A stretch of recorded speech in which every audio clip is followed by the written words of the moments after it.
ನಮ್ಮ ಮಿತ್ರರು ಈ ದಿನದ ಕಾರ್ಯಕ್ರಮವನ್ನು ರಾಜ್ಯದ ಮೂಲೆ ಮೂಲೆಗಳಿಗೆ ಎಲ್ಲ ಸಾರ್ವಜನಿಕರಿಗೆ ತಲುಪಿಸುವಂಥ ಕೆಲಸ ಮಾಡ್ತಾ ಇದ್ದೀರಾ.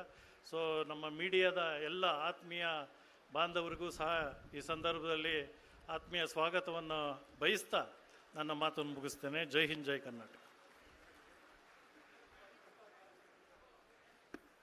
ಕಾರ್ಯಕ್ರಮಕ್ಕೆ ಆಗಮಿಸಿರುವಂತಹ ಎಲ್ಲ ಮಹನೀಯರಿಗೆ, ಎಲ್ಲ ಸಹೃದಯರಿಗೆ ಸ್ವಾಗತವನ್ನು ಕೋರಿದಂಥ ಶ್ರೀ ಜೆ ಮಂಜುನಾಥ್, ಆಯುಕ್ತರು, ಭೂಮಾಪನ ಕಂದಾಯ ವ್ಯವಸ್ಥೆ ಮತ್ತು ಭೂದಾಖಲೆಗಳ ಇಲಾಖೆ ಬೆಂಗಳೂರು, ಇವರಿಗೂ ಕೂಡ ಕಾರ್ಯಕ್ರಮದ ವತಿಯಿಂದ ಹೃತ್ಪೂರ್ವಕವಾದ ಶುಭ ಸ್ವಾಗತ. ಚಪ್ಪಾಳೆಗಳ ಮುಖೇನ ಸಹೃದಯ ಬಂಧುಗಳೇ, 36ನೇ ರಾಷ್ಟ್ರೀಯ ಭೂಮಾಪನ ದಿನಾಚರಣೆ ಸಮಾರಂಭವನ್ನು ಸಸಿಗೆ ನೀರಿರುವುದರ ಮುಖೇನ ಉದ್ಘಾಟಿಸಬೇಕಾಗಿ ಸನ್ಮಾನ್ಯ ಮುಖ್ಯಮಂತ್ರಿಗಳಾದ ಶ್ರೀ ಸಿದ್ದರಾಮಯ್ಯನವರಲ್ಲಿ, ಕಂದಾಯ ಇಲಾಖೆಯ ನಮ್ಮ ಹೆಮ್ಮೆಯ ಸಚಿವರಾದ ಶ್ರೀ ಕೃಷ್ಣ ಬೈರೇಗೌಡರಲ್ಲಿ, ಮಾನ್ಯ ಶಾಸಕರಾದ ಶ್ರೀ ರಿಜ್ವಾನ್ ಅರ್ಷದ್ರವರಲ್ಲಿ, ಹಾಗೆ ವೇದಿಕೆ ಮೇಲಿರುವಂತಹ ಎಲ್ಲ ಮಹನೀಯರಲ್ಲಿ ವಿನಮ್ರ ಮನವಿ.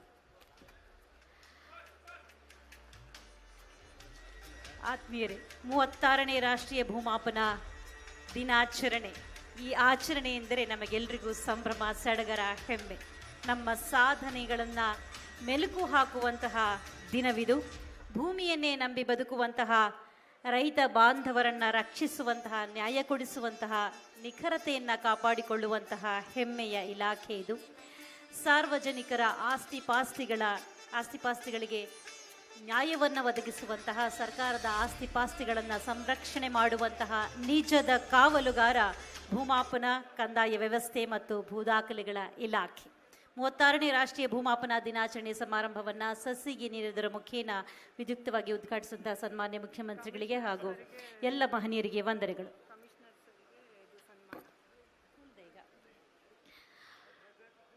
ಶ್ರೀ ಜೆ ಮಂಜುನಾಥ್, ಆಯುಕ್ತರು, ಭೂಮಾಪನ ಕಂದಾಯ ವ್ಯವಸ್ಥೆ ಮತ್ತು ಭೂದಾಖಲೆಗಳ ಇಲಾಖೆ ಬೆಂಗಳೂರು, ಇವರಿಗಿದು ಕಾರ್ಯಕ್ರಮದ ವತಿಯಿಂದ ಮತ್ತೊಮ್ಮೆ ಹೃತ್ಪೂರ್ವಕ ಶುಭ ಸ್ವಾಗತ. ಬಂಧುಗಳೇ, 2 ವರ್ಷಗಳ ಸಾಧನೆಯ ಕಿರುಹೊತ್ತಿಗೆ ಲೋಕಾರ್ಪಣೆಗೊಳ್ಳುವಂತಹ ಕ್ಷಣವಿದು. ಸನ್ಮಾನ್ಯ ಮುಖ್ಯಮಂತ್ರಿಗಳಾದ ಶ್ರೀ ಸಿದ್ದರಾಮಯ್ಯನವರಲ್ಲಿ ವಿನಮ್ರ ಕೋರಿಕೆ. 2 ವರ್ಷಗಳಿಂದ ಜನಮುಖಿಯಾಗಿ, ಜನಸ್ನೇಹಿಯಾಗಿ ಕಾರ್ಯನಿರ್ವಹಿಸ್ತಾ ಇದೆ ಭೂಮಾಪನ ಕಂದಾಯ ವ್ಯವಸ್ಥೆ ಮತ್ತು ಭೂದಾಖಲೆಗಳ ಇಲಾಖೆ. ಸನ್ಮಾನ್ಯ ಸಚಿವರಾದ ಶ್ರೀ ಕೃಷ್ಣ ಬೈರೇಗೌಡರ ನೇತೃತ್ವದಲ್ಲಿ ಅತ್ಯಂತ ತ್ವರಿತವಾಗಿ ಸಮಸ್ಯೆಗಳನ್ನು ನಿವಾರಿಸುವ ಆಧುನಿಕ ವ್ಯವಸ್ಥೆಗಳನ್ನು ಅಳವಡಿಸಿಕೊಂಡು ಜನಸ್ನೇಹಿಯಾಗಿ, ರೈತರ ಮಿತ್ರನಾಗಿ ಕಾರ್ಯನಿರ್ವಹಿಸ್ತಾ ಇದೆ ನಮ್ಮ ಹೆಮ್ಮೆಯ ಇಲಾಖೆ.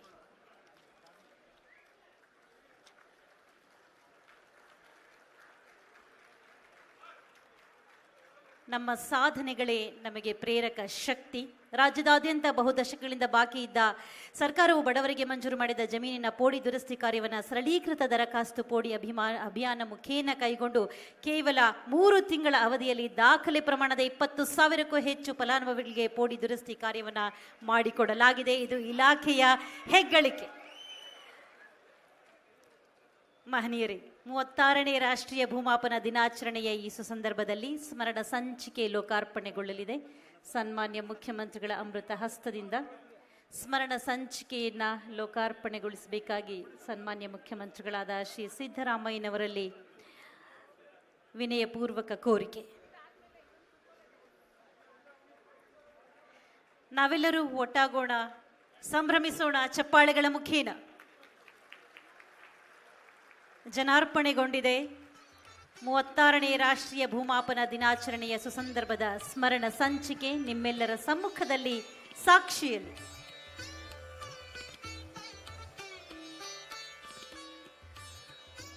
ಭೂಮಾಪನ ಇಲಾಖೆಯ ಸುತ್ತೋಲೆಗಳ ಸಂಪುಟವನ್ನು ಜನಾರ್ಪಣೆಗೊಳಿಸಬೇಕಾಗಿ ಮನವಿ. ಭೂಮಾಪನ ಇಲಾಖೆಯ ಸುತ್ತೋಲೆಗಳ ಸಂಪುಟ ಲೋಕಾರ್ಪಣೆ ಇದೀಗ.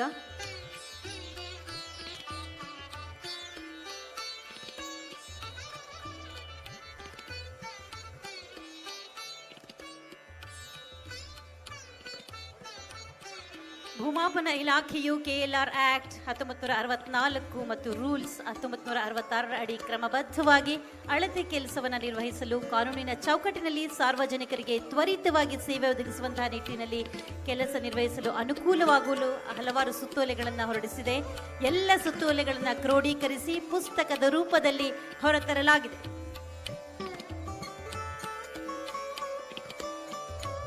ಬಂಧುಗಳೇ, ಸ್ವಾಮಿತ್ವ ಯೋಜನೆಯಡಿ ಗ್ರಾಮ ಠಾಣಾ ನಕ್ಷೆಗಳ ಲೋಕಾರ್ಪಣೆ ಇದೀಗ. ಸ್ವಾಮಿತ್ವ ಯೋಜನೆಯ ಅಡಿಯಲ್ಲಿ ಗ್ರಾಮ ಠಾಣಾ ನಕ್ಷೆಗಳ ಲೋಕಾರ್ಪಣೆ ಸಾಂಕೇತಿಕವಾಗಿ ಇಂದಿಲ್ಲಿ ಮೈಸೂರು, ತುಮಕೂರು, ಹಾಸನ, ಬೆಳಗಾಂ, ಕೊಪ್ಪಳ ಜಿಲ್ಲೆಗಳ ವರುಣ,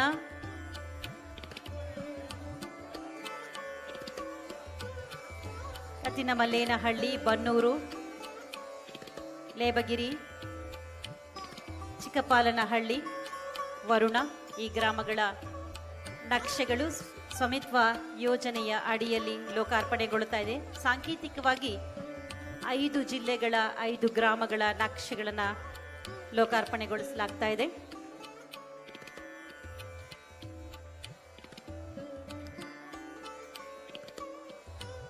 ರಾಜ್ಯದಲ್ಲಿ ಪ್ರಪ್ರಥಮ ಬಾರಿಗೆ ಅಳತೆಯಾಗದೇ ಇರುವ ಗ್ರಾಮೀಣ ಜನವಸತಿ ಪ್ರದೇಶಗಳ ಆಸ್ತಿಗಳಿಗೆ ಡ್ರೋನ್ ಸರ್ವೆ ಮೂಲಕ ಡಿಜಿಟಲ್ ಮಾಧ್ಯಮದಲ್ಲಿ ಹಕ್ಕು ದಾಖಲೆ ಸಿದ್ಧಪಡಿಸಿ ವಿತರಿಸುವಂತಹ ಸ್ವಾಮಿತ್ವ ಯೋಜನೆಯನ್ನ ರಾಜ್ಯದಾದ್ಯಂತ ಕೈಗೊಳ್ಳಲಾಗುತ್ತಿದೆ. ಇದುವರೆಗೆ 18,589 ಗ್ರಾಮಗಳ ಡ್ರೋನ್ ಹಾರಾಟ ಪೂರ್ಣಗೊಂಡಿದೆ. 3,947 ಗ್ರಾಮಗಳ 10 ಲಕ್ಷ ಆಸ್ತಿಗಳಿಗೆ ಸ್ವಾಮಿತ್ವ ಕಾರ್ಡ್ ಅನ್ನು ವಿತರಣೆ ಮಾಡಲಾಗಿದೆ. ಇದು ನಮ್ಮ ಇಲಾಖೆಯ ಹೆಮ್ಮೆಯ ಸಾಧನೆ. ಸ್ವಾಮಿತ್ವ ಯೋಜನೆಯ ಫಲಾನುಭವಿಗಳು ವರುಣ, ಅಥಣಿ, ಕೊರಟಗೆರೆ ತಾಲೂಕು. ವರುಣದ ಫಲಾನುಭವಿಗಳು ವೇದಿಕೆಗೆ ಬರಬೇಕು. ಅಥಣಿಯ ಫಲಾನುಭವಿಗಳು, ತೋರಣಗೆರೆ ಫಲಾನುಭವಿಗಳು.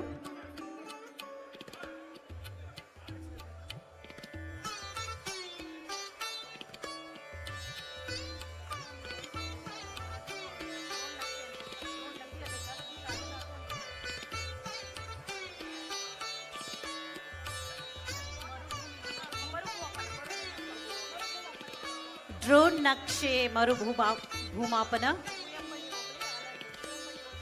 ಹೂಯಂಬಳ್ಳಿ ಹೋಬಳಿ ಆಲಹಳ್ಳಿ ಗ್ರಾಮ. ಹೂಯಂಬಳ್ಳಿ ಹೋಬಳಿ ಆಲಹಳ್ಳಿ ಗ್ರಾಮ. ಡ್ರೋನ್ ಇಂದ ನಕ್ಷೆ ಮರುಭೂಪಾನ ಮಾಡುವಂಥದ್ದು ರಾಜ್ಯದಲ್ಲಿ ಪ್ರಪ್ರಥಮ ಬಾರಿಗೆ ಅನುಷ್ಠಾನಗೊಂಡಿರುವಂಥದ್ದು. ಹೂಯಂಬಳ್ಳಿ ಹೋಬಳಿಯಲ್ಲಿ ಆಲಹಳ್ಳಿ ಗ್ರಾಮ ಡ್ರೋನ್ ನಕ್ಷೆ ಮರುಭೂಮಾಪನ. ಗ್ರಾಮ ಪಂಚಾಯಿತಿ ಅಧ್ಯಕ್ಷರು ವೇದಿಕೆಯಲ್ಲಿ ಜೊತೆಯಾಗಿದ್ದಾರೆ.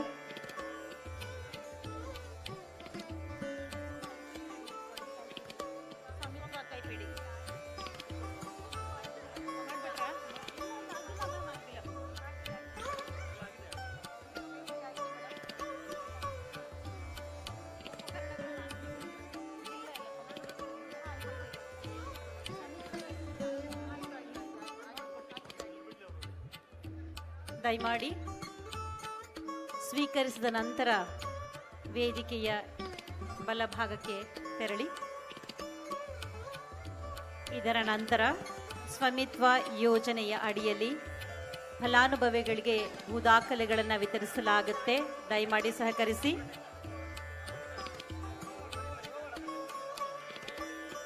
ಸ್ವಾಮಿತ್ವ ಫಲಾನುಭವಿಗಳು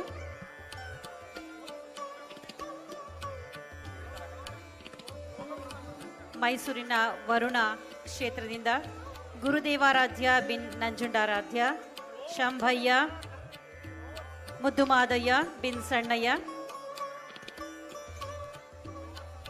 ಭೂಮಾಪಕರಿಗೆ ಆಧುನಿಕ ಸರ್ವೆ ಉಪಕರಣಗಳನ್ನು ಇನ್ನೀಗ ವಿತರಿಸಲಾಗುತ್ತೆ.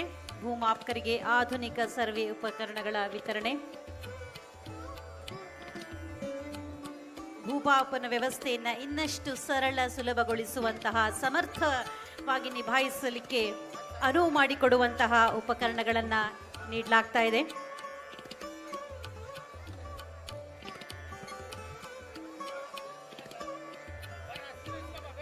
ಭೂಮಾಪನದಲ್ಲಿ ತಂತ್ರಜ್ಞಾನ ಹೊಸ ದಾಖಲೆಯನ್ನ ಸೃಷ್ಟಿ ಮಾಡ್ತಾ ಇದೆ. ನಮ್ಮ ಭೂಮಾಪನ ಇಲಾಖೆ ಸುಮಾರು 2 ಶತಮಾನಗಳ ಇತಿಹಾಸ ಇರುವಂತಹ ಇಲಾಖೆ. ವಿಭಿನ್ನ ರೀತಿಯಲ್ಲಿ ಭೂಮಾಪನ ಕಾರ್ಯ ನೆರವೇರ್ತಾ ಇದೆ. ಈ ಮೊದಲು ಚೈನ್, ಕೈವಾರ, ಸಮತಲ ಮೇಜು, ದುರ್ಬಿಣಿಯಿಂದ ಅಳೆಯುವಂತಹ ಪದ್ಧತಿ ಜಾರಿಯಲ್ಲಿತ್ತು. ಆದರೆ ಭೂಮಾಪನ ಇಲಾಖೆಯು ಸಾಕಷ್ಟು ಆಧುನಿಕತೆಯನ್ನು ಅಳವಡಿಸಿಕೊಂಡಿದೆ.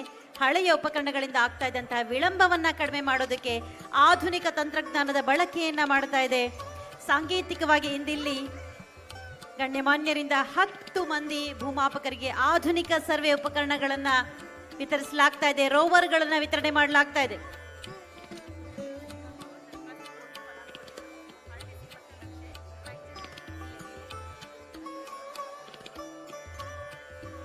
ನಮ್ಮ ಇಲಾಖೆಯ ನೌಕರರ ಸಾಧನೆ ಇನ್ನಷ್ಟು ಮಗದಷ್ಟು ವೃದ್ಧಿಸಲಿ ಎನ್ನುವಂತಹ ಇರಾದೆಯಿಂದ ಜನಸ್ನೇಹಿಯಾಗಿರುವಂತಹ ಈ ಉಪಕರಣಗಳನ್ನ, ಸಮಯದ ಉಳಿತಾಯ ಮಾಡುವಂತಹ ಉಪಕರಣಗಳನ್ನ, ನಿಖರತೆಯನ್ನ ಹೆಚ್ಚಿಸುವಂತಹ ಉಪಕರಣಗಳನ್ನ ಇಡಲಾಗ್ತಾ ಇದೆ. ಬರಲಿ ಜೋರು ಚಪ್ಪಾಳೆ.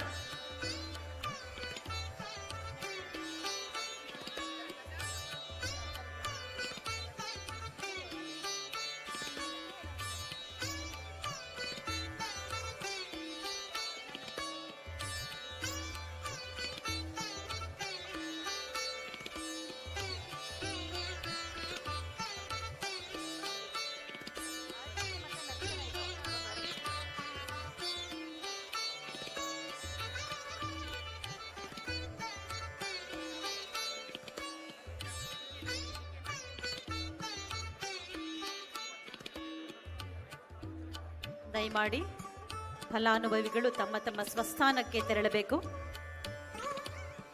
ದರಖಾಸ್ತು ಪೋಡಿ ಫಲಾನುಭವಿಗಳು RTC ಮತ್ತು ನಕ್ಷೆ ಪಡೆದುಕೊಳ್ಳಬೇಕು. ರಾಯಚೂರು,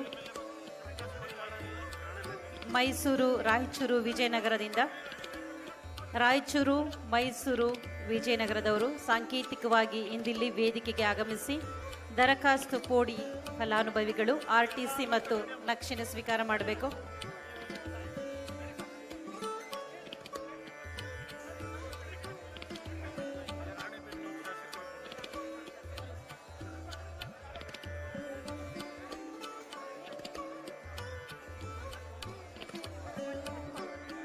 ರಾಣೆಬೆನ್ನೂರಿನ ಮಾನ್ಯ ಶಾಸಕರಾದ ಶ್ರೀ ಪ್ರಕಾಶ್ ಕೋಳಿವಾಡ ಅವರು ಆಗಮಿಸಿದ್ದಾರೆ. ಅವರಿಗೆ ಕಾರ್ಯಕ್ರಮದ ವತಿಯಿಂದ ಹೃತ್ಪೂರ್ವಕವಾದ ಶುಭ ಸ್ವಾಗತ.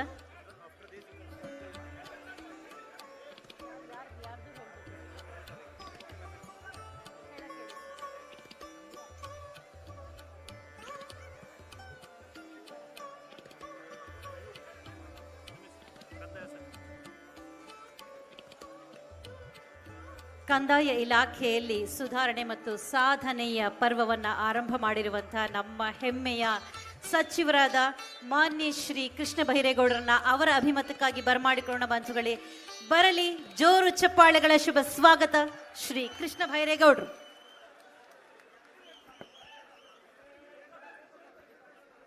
ಎಲ್ಲರಿಗೂ ನಮಸ್ಕಾರ. ಇಂದು ರಾಷ್ಟ್ರೀಯ ಸರ್ವೆ ದಿನ, ಮೋಜಣಿ ದಿನ. ಈ ಕಾರ್ಯಕ್ರಮ ನಮ್ಮ ರಾಜ್ಯದಲ್ಲಿ ಈ ಹಿಂದೆ ಮಾನ್ಯ ಸಿದ್ದರಾಮಯ್ಯನವರು ಮುಖ್ಯಮಂತ್ರಿಗಳಾಗಿದ್ದಾಗ 7 ವರ್ಷದ ಹಿಂದೆ ನಾವು ಆಚರಣೆ ಮಾಡಿದ್ವಿ. ಕಳೆದ 7 ವರ್ಷಗಳಲ್ಲಿ ಯಾರೂ ಕೂಡ ಸರ್ವೆ ಇಲಾಖೆಯ ಅತ್ಯಂತ ಆಧಾರದ ಕಾರ್ಯಕ್ರಮ ಸರ್ವೆ ದಿನ, ರಾಷ್ಟ್ರೀಯ ಸರ್ವೆ ದಿನವನ್ನು 7 ವರ್ಷದ ಅವಧಿಯಲ್ಲಿ ಬೇರೆಯವರು ಯಾರೂ ಮಾಡಿರಲಿಲ್ಲ. ಕಳೆದ ವರ್ಷ ಮಾಡೋಣ ಅಂದಾಗ ಈ ಸಂದರ್ಭದಲ್ಲಿ ಚುನಾವಣೆ ಇತ್ತು.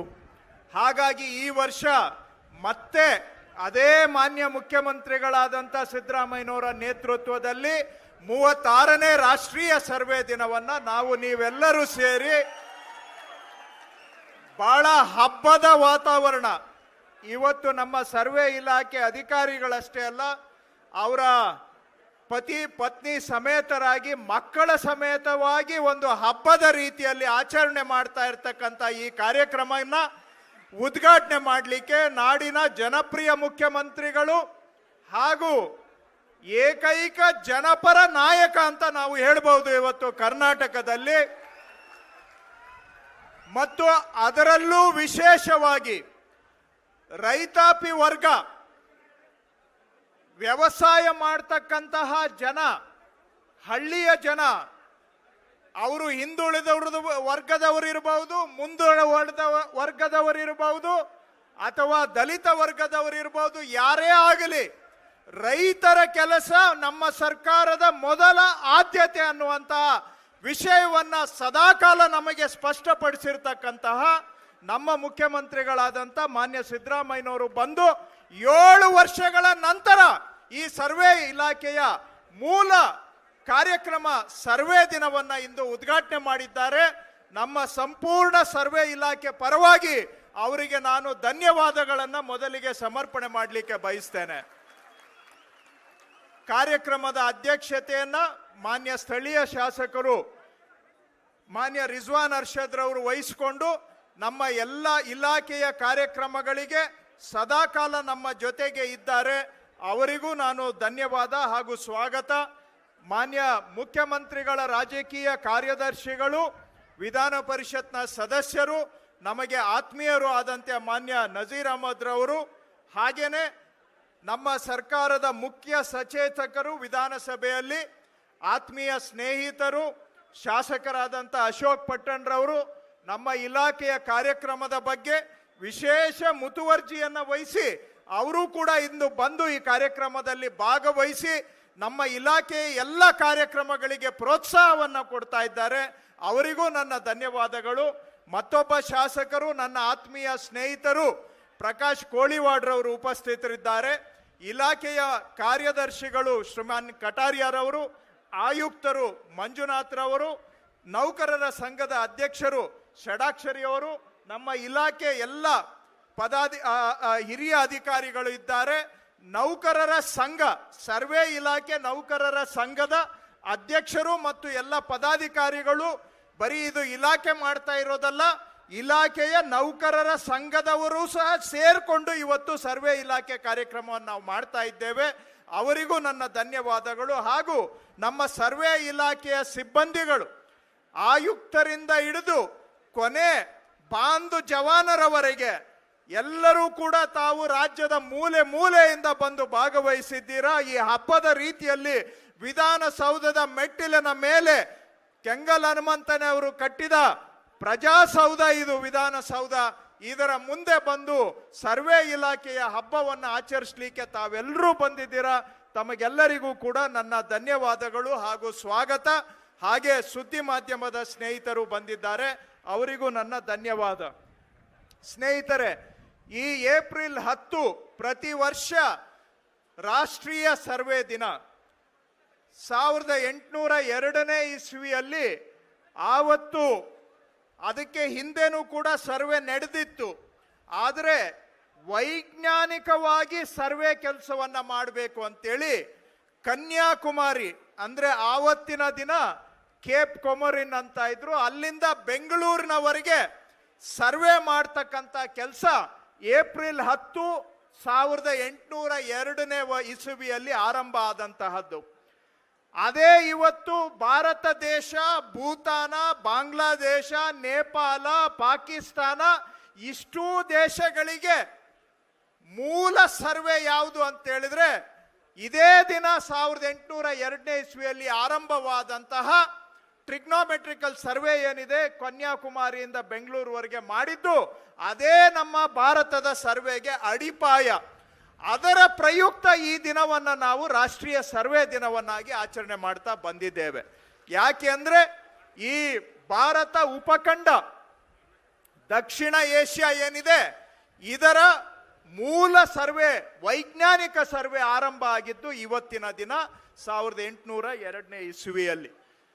ಈ ಸರ್ವೆ ಇಲಾಖೆ ಹಿಂದೆ ಇಡೀ ಸರ್ಕಾರಕ್ಕೆ ಮೂಲ ಇಲಾಖೆ.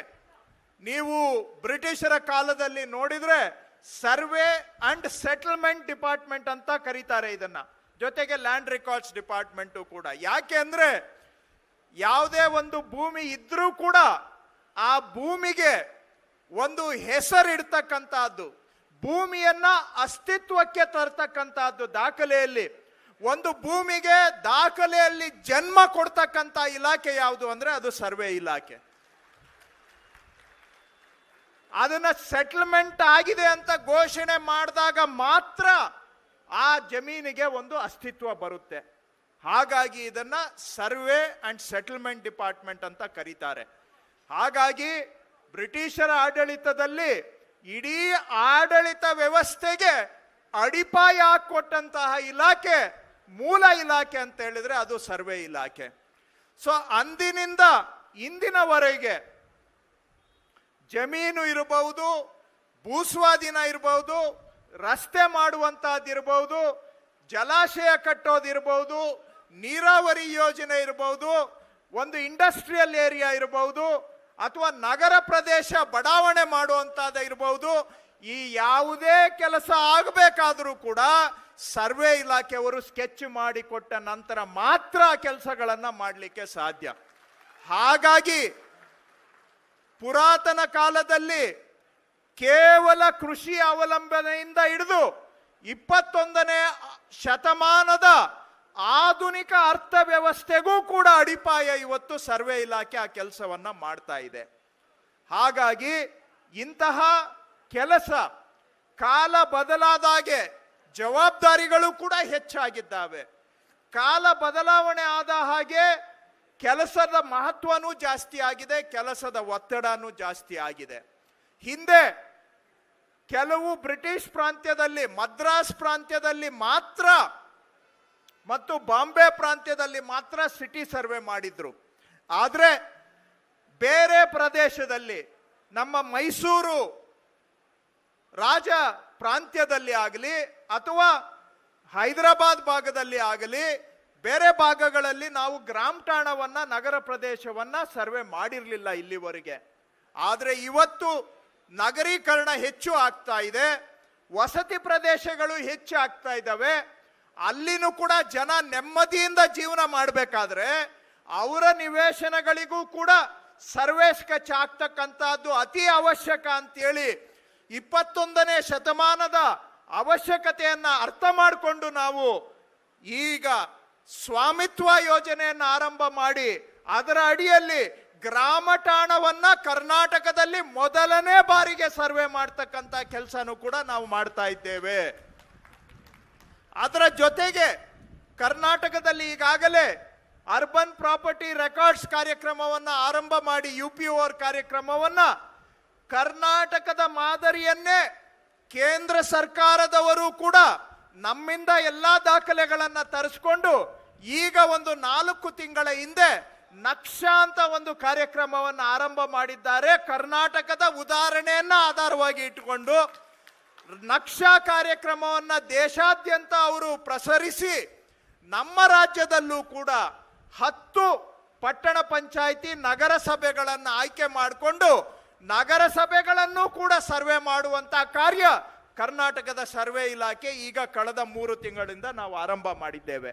ಇದರ ಆಧಾರದ ಮೇಲೆ ಗ್ರಾಮೀಣ ಪ್ರದೇಶ ಇರಲಿ, ನಗರ ಪ್ರದೇಶ ಇರಲಿ, ಅಲ್ಲಿ ಇರ್ತಕ್ಕಂಥ ಎಲ್ಲ ವಸತಿ ನಿವೇಶನಗಳಿಗೆ, ಮನೆಗಳಿಗೆ ಅವರಿಗೂ ಕೂಡ ಪ್ರಾಪರ್ಟಿ ಕಾರ್ಡ್ ಅನ್ನ ಸರ್ವೆ ಇಲಾಖೆ ವತಿಯಿಂದ ಕೊಟ್ಟು ಅವರ ಪ್ರಾಪರ್ಟಿಗೆ, ಆಸ್ತಿಗೆ ಒಂದು ಪಕ್ಕಾ ಬುನಾದಿಯನ್ನ ಹಾಕಿ ಕೊಡುವಂತ ಕೆಲಸವನ್ನ ಇವತ್ತು ಇದು 21ನೇ ಶತಮಾನದ ಕೆಲಸ. ಯಾಕೆಂದ್ರೆ ಇಲ್ಲಿವರೆಗೂ ಗ್ರಾಮ ಠಾಣಾ ಸರ್ವೆ ಮಾಡಬೇಕು ಅಂತ ಯಾರಿಗೂ ಅನ್ಸಿರ್ಲಿಲ್ಲ, ನಗರ ಪ್ರದೇಶದಲ್ಲಿ ಸರ್ವೆ ಮಾಡಬೇಕು ಅಂತ ಯಾರಿಗೂ ಅನ್ಸಿರ್ಲಿಲ್ಲ. ಆದ್ರೆ ಇವತ್ತು ನಗರೀಕರಣ ದಿನೇ ದಿನೇ ಹೆಚ್ಚು ಆಗ್ತಾ ಇರೋದನ್ನ ಅರ್ಥ ಮಾಡಿಕೊಂಡು ಕಾಲದ ಅವಶ್ಯಕತೆಗೆ ತಕ್ಕ ಹಾಗೆ ಸರ್ವೆ ಇಲಾಖೆಯು ಕೂಡ ಬದಲಾವಣೆಯನ್ನು ಅಳವಡಿಸಿಕೊಂಡು ಇವತ್ತು ನಗರ ಪ್ರದೇಶಗಳನ್ನು ಕೂಡ ಸರ್ವೆ ಮಾಡತಕ್ಕಂತಹ ನಮ್ಮ ಸ್ವಾಮಿತ್ವ ಯೋಜನೆ ಮತ್ತು UPOR ನಕ್ಷಾ ಯೋಜನೆಯನ್ನ ಈ ಸರ್ವೆ ಇಲಾಖೆ ವತಿಯಿಂದ ನಾವು ಕೈಗೊಂಡಿದ್ದೇವೆ. ಇವೆಲ್ಲ ಮಾಡಬೇಕಾದ್ರೆ ನಮಗೆ ಮೂಲ ಸ್ಫೂರ್ತಿ, ನಿರ್ದೇಶನ ಮಾನ್ಯ ಮುಖ್ಯಮಂತ್ರಿಗಳು ಈ ಇಲಾಖೆಯ ಜವಾಬ್ದಾರಿಯನ್ನ ನನಗೆ ಕೊಟ್ಟ ದಿನದಿಂದ ಒಂದು 10 ಬಾರಿ ಹೇಳಿದ್ದಾರೆ. ನೋಡಪ್ಪ, ಸರ್ವೆ ಇಲಾಖೆಯದ್ದು ಎಲ್ಲಿ ಹೋದ್ರೂ ಕೂಡ ಜನ ಒಂದಲ್ಲ ಒಂದು ದೂರು ಎತ್ಕೊಂಡು ಬಂದು ನನಗೆ ದಂಬಾಲು ಬೀಳ್ತಾ ಇದ್ದಾರೆ, ಎಲ್ಲಿ ಹೋದ್ರೂ ಕೂಡ ಮುಗಿ ಬೀಳ್ತಾರೆ ಜನ. ನಾನು ಜನತಾ ದರ್ಶನ ಮಾಡಿದ್ರೆ ಬರುವಂತ ಹೆಚ್ಚು ಅರ್ಜಿಗಳು ಸರ್ವೆಗೆ ಸಂಬಂಧಿಸಿದ್ದು ಬರ್ತಾ ಇದ್ದಾವೆ.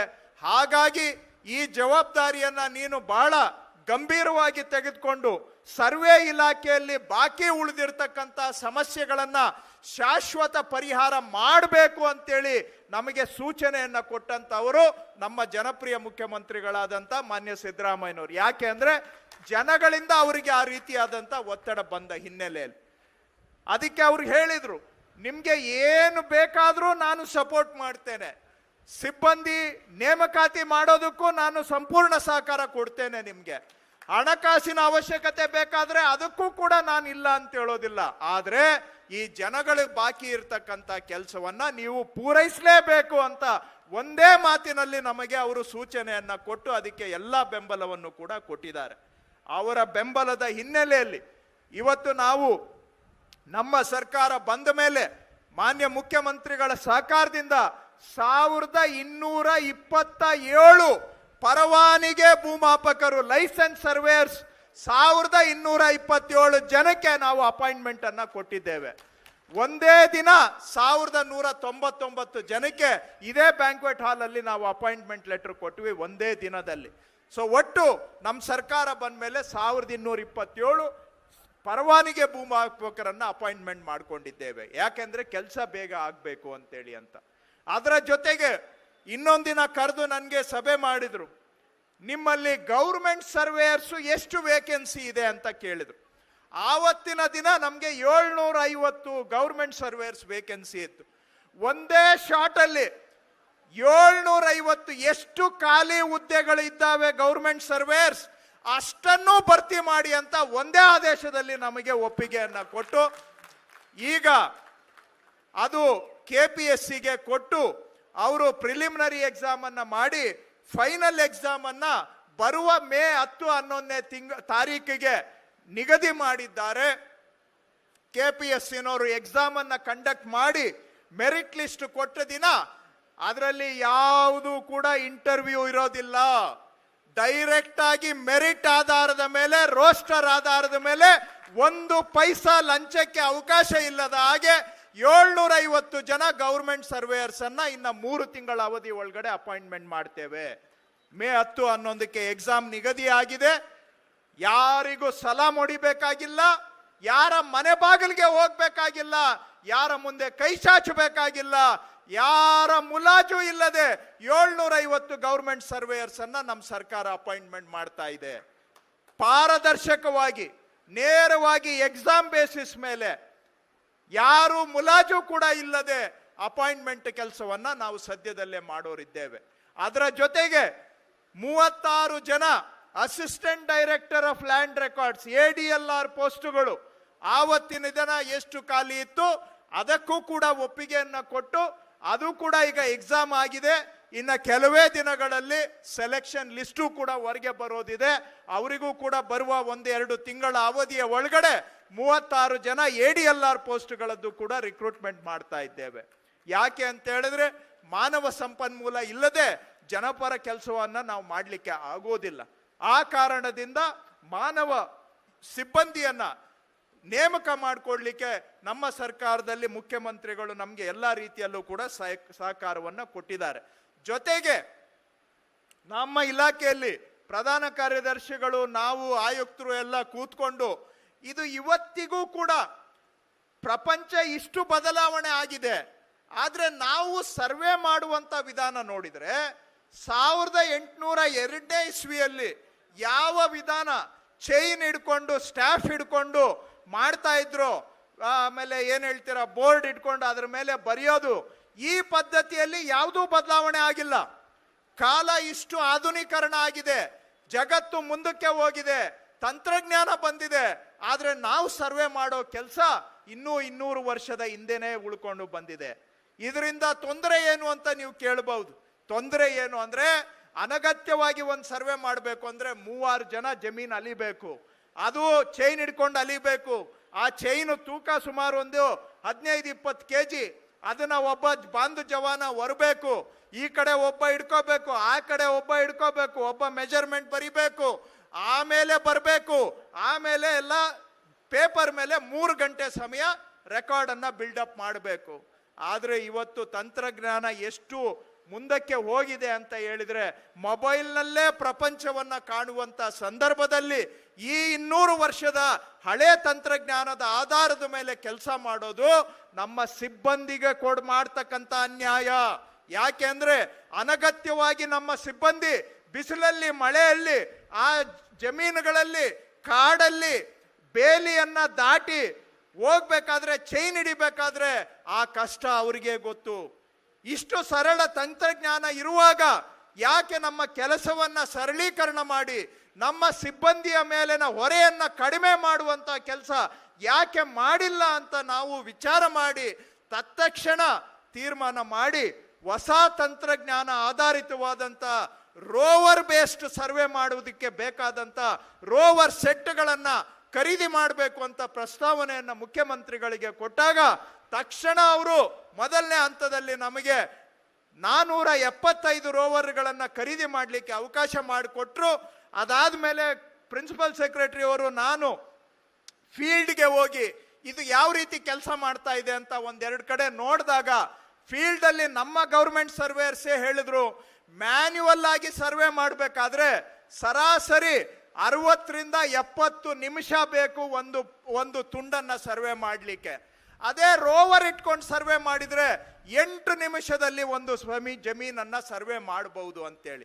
ಒಂದು ಕಡೆ ತಂತ್ರಜ್ಞಾನ ಆಧಾರಿತವಾಗಿ ಮಾಡಿದ್ರೆ 8 ನಿಮಿಷ, ನಮ್ಮ ಸಿಬ್ಬಂದಿಯ ಹೊರೆ ಕಡಿಮೆ ಆಗುತ್ತೆ, ಫೀಲ್ಡ್ ಅಲ್ಲಿ ಬಿಸಿಲಲ್ಲಿ ಸುತ್ತಾಡೋದು ಕಡಿಮೆ ಆಗುತ್ತೆ, ಕೆಲಸ 5 ಪಟ್ಟು ಬೇಗ ಆಗುತ್ತೆ.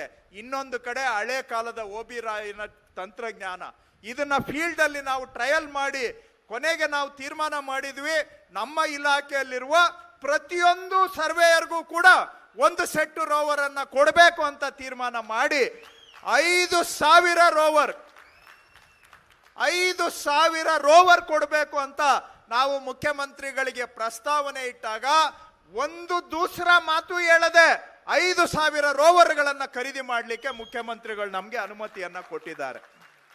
ಸೊ ಈಗ ಅದು ಬಹುಶಃ ಟೆಂಡರ್ ಕೂಡ ಫ್ಲೋಟ್ ಆಗಿದೆ. ಆದ್ರೆ ಕರ್ನಾಟಕ ತಂತ್ರಜ್ಞಾನವನ್ನು ಅಳವಡಿಸಿಕೊಳ್ತಕ್ಕಂಥ ದಿಕ್ಕಿನಲ್ಲಿ ಎಷ್ಟು ಮಟ್ಟಿಗೆ ದಾಪುಗಾಲನ್ನ ಇಟ್ಟಿದೆ ಅಂತ ಹೇಳಿದ್ರೆ 5,000 ರೋವರ್ಸ್ ಸಪ್ಲೈ ಮಾಡೋ ಕಂಪನಿನೇ ಇಲ್ಲ ದೇಶದಲ್ಲಿ. ಅದಕ್ಕೆ ನಾವು ಹೇಳಿದ್ದೇವೆ, ನೀವು ಸ್ಟೇಜ್ ಬೈ ಸ್ಟೇಜ್ ಟೆಂಡರ್ ಮಾಡಿ ಕಳಪೆಯನ್ನ ಖರೀದಿ ಮಾಡೋದು ಬೇಡ.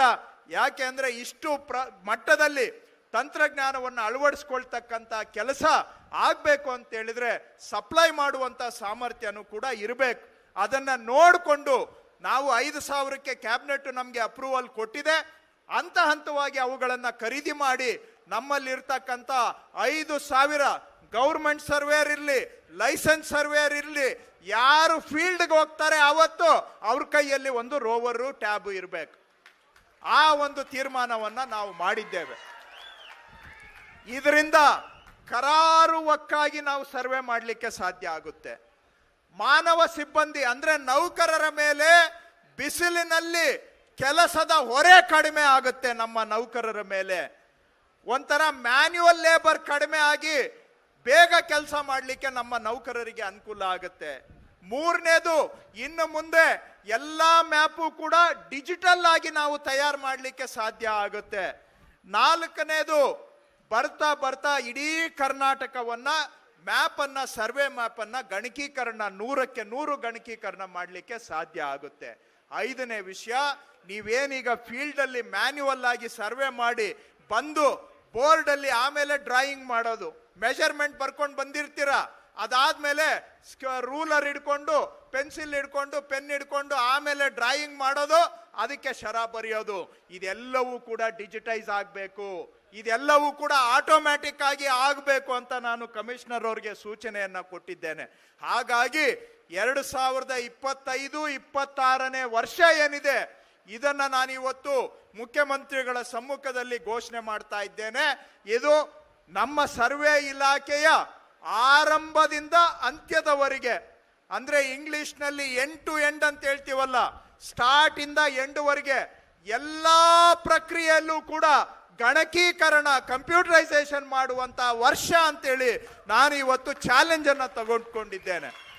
So end to end field ಇಂದ ಹಿಡಿದು ಟಿಪ್ಪಣಿಯಿಂದ ಹಿಡಿದು ಆಕಾರ ಬಂದಿಂದ ಹಿಡಿದು ನೀವು ಬರೆಯುವಂತಹ ಸರ್ವೆ ಡಿಸ್ಕ್ರಿಪ್ಷನ್ ಆಗಲಿ ಪ್ರತಿಯೊಂದು ಕೂಡ ನಾನು ಕಮಿಷನರ್ ಅವರಿಗೆ ಹೇಳಿದ್ದೇನೆ, ಇನ್ನು ಮೇಲೆ ಈ ಮ್ಯಾನ್ಯುವಲ್ ಸಿಸ್ಟಮ್ ಇರಬಾರದು.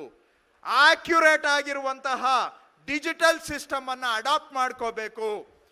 ಯಾಕೆಂದ್ರೆ ಅದರಲ್ಲಿ ಪಾರದರ್ಶಕತೆ ಬರುತ್ತೆ, ನಿಖರತೆ ಬರುತ್ತೆ, ಅಡ್ಜಸ್ಟ್ಮೆಂಟ್ ಮಾಡೋಕ್ಕೆ ಅವಕಾಶ ಇರೋದಿಲ್ಲ. ಬೇಕಾದವ್ರಿಗೆ ಹೆಲ್ಪ್ ಮಾಡೋದು, ಬ್ಯಾಡದೇ ಇರೋರಿಗೆ ತೊಂದರೆ ಮಾಡೋದಕ್ಕೆ ಅವಕಾಶ ಇರೋದಿಲ್ಲ. ಇದರಿಂದ ಆಡಳಿತ ಸುಧಾರಣೆ ಆಗುತ್ತೆ, ಇದೊಂದು ಜನಪರ ಕೆಲಸ ಆಗುತ್ತೆ, ಕೆಲಸಕ್ಕೆ ತಾನಾಗಿ ವೇಗವೂ ಕೂಡ ಬರುತ್ತೆ. ಆ ಕಾರಣದಿಂದ ಆರಂಭದಿಂದ ಅಂತ್ಯದವರೆಗೆ ಇಲಾಖೆಯಲ್ಲಿ ಸಂಪೂರ್ಣ ಗಣಕೀಕರಣವನ್ನ ಈ ವರ್ಷದಲ್ಲಿ ಮಾಡಬೇಕು ಅಂತ ಅವರಿಗೆ ನಾನು ಹೇಳಿದ್ದೇನೆ. ಅವರು ಇದನ್ನ ಸವಾಲಾಗಿ ತಗೊಂಡಿದ್ದಾರೆ. ಅವರು ನನಗೆ ವರ್ಷ ಬೇಡ 6 ತಿಂಗಳಲ್ಲೇ ಈ ಕೆಲಸವನ್ನ ಮಾಡ್ತೇನೆ ಅನ್ನುವಂಥ ಭರವಸೆಯನ್ನ ಆಯುಕ್ತರು, ಸರ್ವೆ ಆಯುಕ್ತರು ನಮಗೆ ಕೊಟ್ಟಿದ್ದಾರೆ. ಹಾಗಾಗಿ ನಮ್ಮ ಕಂದಾಯ ಇಲಾಖೆಯ ಸಂಪೂರ್ಣ ತಂಡ ಮಾನ್ಯ ಮುಖ್ಯಮಂತ್ರಿಗಳ ನಿರ್ದೇಶನ ಏನಿದೆ, ಜನಗಳ ಆಶಯ ಏನಿದೆ, ಅದರ ದಿಕ್ಕಿನಲ್ಲಿ ನಾವು ಹೆಜ್ಜೆಯನ್ನ ಇಡ್ತಾ ಇದ್ದೇವೆ. 2 ವರ್ಷ ಆಗ್ತಾ ಬಂದಿದೆ ನಮ್ಮ ಸರ್ಕಾರ ಬಂದು. ಏನು ಪ್ರಗತಿಯನ್ನ ಸಾಧಿಸಿದ್ದೀರಿ ಅಂತ ಜನನು ನಮ್ಮಿಂದ ನಿರೀಕ್ಷೆ ಮಾಡ್ತಾರೆ. ಒಂದು ವರದಿಯನ್ನ ನಾವು ಜನಗಳಿಗೆ ಕೊಡಬೇಕು. ಮಾನ್ಯ ಮುಖ್ಯಮಂತ್ರಿಗಳು ನಮ್ಮನ್ನ ಪದೇ ಪದೇ ಕೇಳಿದ್ದಾರೆ, ಏನಯ್ಯ ಕೆಲಸ ಮಾಡಿದಿರಿ ನಿಮ್ಮ ಸರ್ವೆ ಡಿಪಾರ್ಟ್ಮೆಂಟ್ ಅಲ್ಲಿ ಅಂತ. ಹಾಗಾಗಿ ಒಂದು 3-4 ವಿಷಯಗಳನ್ನ ಮಾತ್ರ ನಾನು ಇವತ್ತು ಈ ವರದಿಯ ರೂಪದಲ್ಲಿ ರಾಜ್ಯದ ಜನತೆಗೆ ನಮ್ಮ ಸರ್ಕಾರದ ಪರವಾಗಿ, ನಮ್ಮ ಮುಖ್ಯಮಂತ್ರಿಗಳ ಪರವಾಗಿ ಸಮರ್ಪಣೆ ಮಾಡಲಿಕ್ಕೆ ನಾನು ಬಯಸ್ತೇನೆ. ಬಂಧುಗಳೇ, ನಾವು ನಿಮ್ಗೆಲ್ಲ ಗೊತ್ತಿರೋ ಹಾಗೆ 11E ಸ್ಕೆಚ್ ಮಾಡ್ತೇವೆ, ಜಮೀನಿನ ಹದ್ದುಬಸ್ತನ್ನು ನಿಗದಿ ಮಾಡ್ತೇವೆ, ತತ್ಕಾಲ್ ಪೋಡಿ, ಈ ಸ್ವತ್ತು, ಸ್ವಾವಲಂಬಿ ಭೂ ಮಂಜೂರಿ ಪ್ರಕರಣಗಳನ್ನು ಸರ್ವೆ ಮಾಡ್ತಕ್ಕಂತಹದ್ದು, ಹಾಗೂ ಈ ರೀತಿಯಾಗಿ ಕೆರೆ ಸರ್ವೆ, ಬಂಡಿದಾರಿಗಳ ಸರ್ವೆ, ಹಾಗೂ ಭೂ ಪರಿವರ್ತನೆಗೆ ಬೇಕಾದಂಥ ಸರ್ವೆ, ಮತ್ತು ಕರ್ನಾಟಕದ ಕೆಲವು ಭಾಗದಲ್ಲಿ ಬಹಳ ಜಟಿಲವಾಗಿರ್ತಕ್ಕಂತಹ ಕಂದಾಯ ಮತ್ತು ಅರಣ್ಯ ಗಡಿಯನ್ನ ನಿಗದಿ ಮಾಡ್ತಕ್ಕಂತಹ ಜಂಟಿ ಸರ್ವೆ, ಇವು ನಮ್ಮ ಇಲಾಖೆಯ ಪ್ರಮುಖವಾದಂಥ ಕಾರ್ಯಚಟುವಟಿಕೆಗಳು. ನಮ್ಮ ಸರ್ಕಾರ ಬಂದು ಇನ್ನೂ 2 ವರ್ಷ ಆಗಿಲ್ಲ, ಇನ್ನೂ 2 ವರ್ಷ ಮುಂದಿನ ತಿಂಗಳಾಗುತ್ತೆ. ಆದರೆ ಆಗಿರುವಂಥ ಈ 23 ತಿಂಗಳಿನಲ್ಲಿ ಇಲ್ಲಿವರೆಗೂ 26 ಲಕ್ಷ ಸರ್ವೆ ಪ್ರಕರಣಗಳನ್ನು ನಾವು ಮಾಡಿಕೊಟ್ಟಿದ್ದೇವೆ ರಾಜ್ಯದ ಜನತೆಗೆ. ನಮ್ಮ ಆಯುಕ್ತರು ಹೇಳಿದಾಗೆ ಒಂದು ದಿನಕ್ಕೆ ಸರಾಸರಿ 5ರಿಂದ 6 ಸಾವಿರ ಪ್ರಕರಣಗಳನ್ನು ಅಳತೆ ಮಾಡಿಕೊಡ್ತಾ ಇದ್ದೇವೆ ಪ್ರತಿನಿತ್ಯ. ಈ ಹಿಂದೆ ನಮ್ಮ ಸರ್ಕಾರ ಬರಲಿಕ್ಕೆ ಮೊದಲು ಸರಾಸರಿ ಒಂದು ಅರ್ಜಿ ಕೊಟ್ರೆ ಹದ್ದುಬಸ್ತಿಗೆ ಅಥವಾ 11Eಗೆ ಸುಮಾರು 3 ತಿಂಗಳಿನಿಂದ 6 ತಿಂಗಳು ತೆಗೆದುಕೊಳ್ತಾ ಇತ್ತು ಒಂದು ಅರ್ಜಿ ಕೊಟ್ಟ ನಂತರ ಸರ್ವೆಗೆ ಬರಲಿಕ್ಕೆ. ಆದರೆ ಮುಖ್ಯಮಂತ್ರಿಗಳು ನಮಗೆ ಎಚ್ಚರಿಕೆಯನ್ನ ಕೊಟ್ಟಿದ್ರು, ಜನ ವಿಳಂಬ ಆಗೋದ್ರಿಂದ ಏನಾಗುತ್ತೆ ಅಂದ್ರೆ ಅವರ ಕಸುಬನ್ನ ಬಿಟ್ಟು ಕಚೇರಿಗಳಿಗೆ ಅಲಿಯೋದೇ ಒಂದು ಕಸುಬಾಗುತ್ತೆ. ಆವಾಗ ಜನ ಹೇಗೆ ಜೀವನ ಮಾಡೋದು? ಅವ್ರ ಸಂಸಾರ ಸಾಕೋದ್ರ ಬದಲು ಬರೀ ನಿಮ್ಮ ಕಚೇರಿ ಸುತ್ತೋದೇ ಅವರ ಉದ್ಯೋಗ ಆದರೆ ಸಂಸಾರ ಹೇಗೆ ನಡೆಸಬೇಕು ಅಂತ ಪ್ರಶ್ನೆ ಕೇಳಿದಾಗ ಇದಕ್ಕೆ ವೇಗ ತರಬೇಕು ಅಂತ ತೀರ್ಮಾನ ಮಾಡಿದ ನಂತರ ಈ ಹಿಂದೆ ಏನು ಒಂದು ಸರ್ವೆ ಕೆಲಸ ನಮ್ಮ ಸರ್ಕಾರ ಬರೋದಕ್ಕೆ ಮೊದಲು 3ರಿಂದ 6 ತಿಂಗಳು ತೆಗೆದುಕೊಳ್ತಾ ಇತ್ತು, ಅಂತ ಸರ್ವೆ ಕೆಲಸಗಳನ್ನು ಇವತ್ತು ಗರಿಷ್ಠ ಮ್ಯಾಕ್ಸಿಮಮ್ 30 ದಿನದ ಒಳಗಡೆ ನಮ್ಮ ಸರ್ಕಾರದಲ್ಲಿ ನಾವು ಮಾಡಿಕೊಡ್ತಾ ಇದ್ದೇವೆ. ಹಿಂದೆ 90ರಿಂದ 180 ದಿನ ಆಗ್ತಾ ಇತ್ತು ಒಂದು ಸರ್ವೆ ಅರ್ಜಿ ವಿಲೆ ಮಾಡಲಿಕ್ಕೆ, ಇವತ್ತು 30 ದಿನದಲ್ಲಿ ವಿಲೆ ಮಾಡ್ತಾ ಇದ್ದೇವೆ. ಇದು ನನಗೂ ಕೂಡ ಹಾವೇರಿ ಜಿಲ್ಲೆಯಲ್ಲಿ ಒಬ್ಬ ಶಾಸಕರು, ಏನ್ ಸ್ವಾಮಿ ಒಂದು ಹದ್ದುಬಸ್ತಿಗೆ ಅರ್ಜಿ ಕೊಟ್ರೆ 2 ವರ್ಷ ಬೇಕಲ್ಲ ಒಂದು ಹದ್ದುಬಸ್ತು ಸರ್ವೆ ಮಾಡಿಕೊಡೋದಿಕ್ಕೆ, ಯಾಕೆ ನಿಮ್ಮ ಇಲಾಖೆಯಲ್ಲಿ ಇಷ್ಟು ವಿಳಂಬ ಆಗ್ತಾ ಇದೆ? ಆ ವಿಳಂಬ ಆದಾಗ ಏನಾಗುತ್ತೆ, ಕಚೇರಿಗೆ ಹೋಗ್ಬೇಕು, ಅವ್ರು ಯಾರೋ ಕೇಳ್ತಾರೋ ಇಲ್ವೋ, ಮಧ್ಯದಲ್ಲಿ ಒಬ್ಬ ಏಜೆಂಟ್ ಇರ್ತಾನೆ, ರೈತರಿಗೆ ಗೊತ್ತಿರೋದಿಲ್ಲ, ಅದರಲ್ಲಿ ಫಿಫೋ ಸಿಸ್ಟಮ್ ಇದೆ, ಮೋಜಣಿ ಸಾಫ್ಟ್ವೇರ್ ಇದೆ ಅಂತ ರೈತರಿಗೆ ಗೊತ್ತಿರೋದಿಲ್ಲ. ಆದರೆ ಏಜೆಂಟ್ ಯಾರೋ ಒಬ್ಬ ಬರ್ತಾನೆ, ನಿಮ್ಗೆ ಯಾಕೆ ನಾನು ಮಾಡಿಸ್ಕೊಡ್ತೀನಿ ಕೊಡಿ ಅಂತ ವಸೂಲಿ ಮಾಡ್ಕೋತಾನೆ. ಆದ್ರಿಂದ ಇಲಾಖೆಗೂ ಕೆಟ್ಟ ಹೆಸರು, ರೈತರಿಗೂ ಕೂಡ ನಷ್ಟ. ಇದು ಆಗಬಾರದು ಅಂಥೇಳಿ ಆ ಶಾಸಕರು ಕೂಡ ಬಂದು ನನಗೆ ಪ್ರಶ್ನೆ ಮಾಡಿದ್ರು, 2 ವರ್ಷ ಯಾಕೆ ತಗೊಳ್ತಾ ಇದೆ ಅಂತ. ಅಲ್ಲಿ ನಾನು ಚೆಕ್ ಮಾಡಿ ನೋಡಿದ್ರೆ ಅದು ನಿಜ ಆಗಿತ್ತು. ಒಂದು ಹದ್ದುಬಸ್ತು ಅರ್ಜಿ ಹಾವೇರಿದು ಯಾಕೆ ಉದಾಹರಣೆ ಕೊಡ್ತಾ ಇದ್ದೇನೆ ಅಂದ್ರೆ, ನಮ್ಮ ಹಿಂದಿನ ಸರ್ಕಾರದಲ್ಲಿ ಮುಖ್ಯಮಂತ್ರಿಗಳು ಹಾವೇರಿ ಜಿಲ್ಲೆಯವರಾಗಿದ್ರು, ಅವರ ಜಿಲ್ಲೆಯದು ಉದಾಹರಣೆ ಕೊಡ್ತಾ ಇದ್ದೇನೆ. ಒಂದು ಹದ್ದುಬಸ್ತು ಮಾಡಲಿಕ್ಕೆ 2 ವರ್ಷ ಟೈಮ್ ತಗೊಳ್ತಾ ಇತ್ತು. ಇವತ್ತು ನಾನು ಲೇಟೆಸ್ಟ್ ಇವತ್ತು ಬೆಳಿಗ್ಗೆ ನಮ್ಮ ಮೋಜಣಿ ಫಿಫೋ ಸಿಸ್ಟಮ್ ಇಂದ ಡೇಟಾ ತಗೊಂಡಿದ್ದೀನಿ. ಇವತ್ತು ಒಂದು ಹದ್ದುಬಸ್ತಿಗೆ ಅರ್ಜಿ ಕೊಟ್ರೆ 3 ದಿನದಲ್ಲಿ ಅವರಿಗೆ ಹದ್ದುಬಸ್ತು ಮಾಡುವಂತ ಕೆಲಸ ಮಾಡ್ತಾ ಇದ್ದೇವೆ. ಹಿಂದೆ ಸರ್ಕಾರದಲ್ಲಿ 2 ವರ್ಷ, ಇವತ್ತು 3 ದಿನಕ್ಕೆ ಇಳಿಸಿದ್ದೇವೆ. ರಾಜ್ಯದ ಸರಾಸರಿ 30 ದಿನ ಇದೆ. ಒಂದು ತಾಲೂಕುದು ನಾನು ಜಿಲ್ಲೆದು ತಗೊಂಡ್ರೆ ಅದು 3 ದಿನದಲ್ಲಿ ಮಾಡ್ತಾ ಇದ್ದೇವೆ. ಹಾಗೆ ಹದ್ದುಬಸ್ತಿಗೆ 8 ದಿನ, ಕ್ಷಮಿಸಬೇಕು, ಹದ್ದುಬಸ್ತು 8 ದಿನದಲ್ಲಿ ಮಾಡ್ತಾ ಇದ್ದೇವೆ. 11 ಏಲಿಯನೇಷನ್ ಸ್ಕೆಚ್ಚು 3 ದಿನದಲ್ಲಿ ಮಾಡಿಕೊಡ್ತಾ ಇದ್ದೇವೆ. ಹೀಗೆ ರಾಜ್ಯದಲ್ಲಿಯೂ ಕೂಡ ಇದನ್ನ ನಾವು ಸುಧಾರಣೆಯನ್ನ ಮಾಡಿದ್ದೇವೆ. ಮೊದಲಿಗೆ ತಿಂಗಳಾನುಗಟ್ಲೆ ಕಾಯಬೇಕಾಗಿದ್ದನ್ನ ಇವತ್ತು ದಿನಗಳಲ್ಲಿ ಮಾಡಿಕೊಡುವಂತ ಮಟ್ಟಕ್ಕೆ ಇಲಾಖೆಯಲ್ಲಿ ಸುಧಾರಣೆಯನ್ನ ನಾವು ಮಾಡಿದ್ದೇವೆ. ಹಾಗೂ ಆಗಲೇ ಹೇಳಿದಾಗೆ ನಮ್ಮ ಸರ್ಕಾರ ಬಂದ ನಂತರ 1227 ಪರವಾನಿಗೆ ಭೂಮಾಪಕರನ್ನ ನೇಮಕ ಮಾಡಿದ್ದೇವೆ. 750 ಸರ್ಕಾರಿ ಭೂಮಾಪಕರ ನೇಮಕಾತಿ ನಡೆದಿದೆ. 36 ಭೂ ದಾಖಲೆಗಳ ಸಹಾಯಕ ನಿರ್ದೇಶಕರ ಕೆಲಸ ಇವತ್ತು ನಡೀತಾ ಇದೆ. ಹಾಗೂ ಮುಂದುವರೆದು ರಾಜ್ಯದಲ್ಲಿ ನಾನಾ ಯೋಜನೆಗಳಲ್ಲಿ ಭೂ ಮಂಜೂರಾತಿ ಆಗಿ 30, 40, 50, 60 ವರ್ಷ ಆಗಿದೆ. 60 ವರ್ಷ ಆಗಿದೆ ಸರ್ಕಾರಿ ಜಮೀನು ಮಂಜೂರಾಗಿ, ಆದರೆ ಅವ್ರಿಗೆ ಇವತ್ತಿಗೂ ಕೂಡ ದುರಸ್ತು ಆಗಿಲ್ಲ ಜಮೀನು. ಇದು ನಿಮ್ಗೆಲ್ಲ ಚೆನ್ನಾಗಿ ಗೊತ್ತಿದೆ. ಇದರಲ್ಲೂ ಕೂಡ ಮಧ್ಯವರ್ತಿಗಳ ಹಾವಳಿ ಜಾಸ್ತಿ. ಎಲ್ಲಿ ಹೋಗಿ ಕೇಳಿದ್ರು ಕೂಡ ಜನ ಬಂದು ಮುಖ್ಯಮಂತ್ರಿಗಳಿಗೆ ನಮಗೆ ದೂರ ಹೇಳ್ತಾರೆ, ಒಂದು ದುರಸ್ತು ಮಾಡಿಸ್ಬೇಕು ಅಂದ್ರೆ ಸುಮಾರು ದುಡ್ಡು ಖರ್ಚಾಗ್ತಾ ಇದೆ ನಮಗೆ, ಯಾಕೆ ನಮಗೆ ರೈತರಿಗೆ ಶೋಷಣೆ ಮಾಡ್ತಾ ಇದ್ದೀರಿ?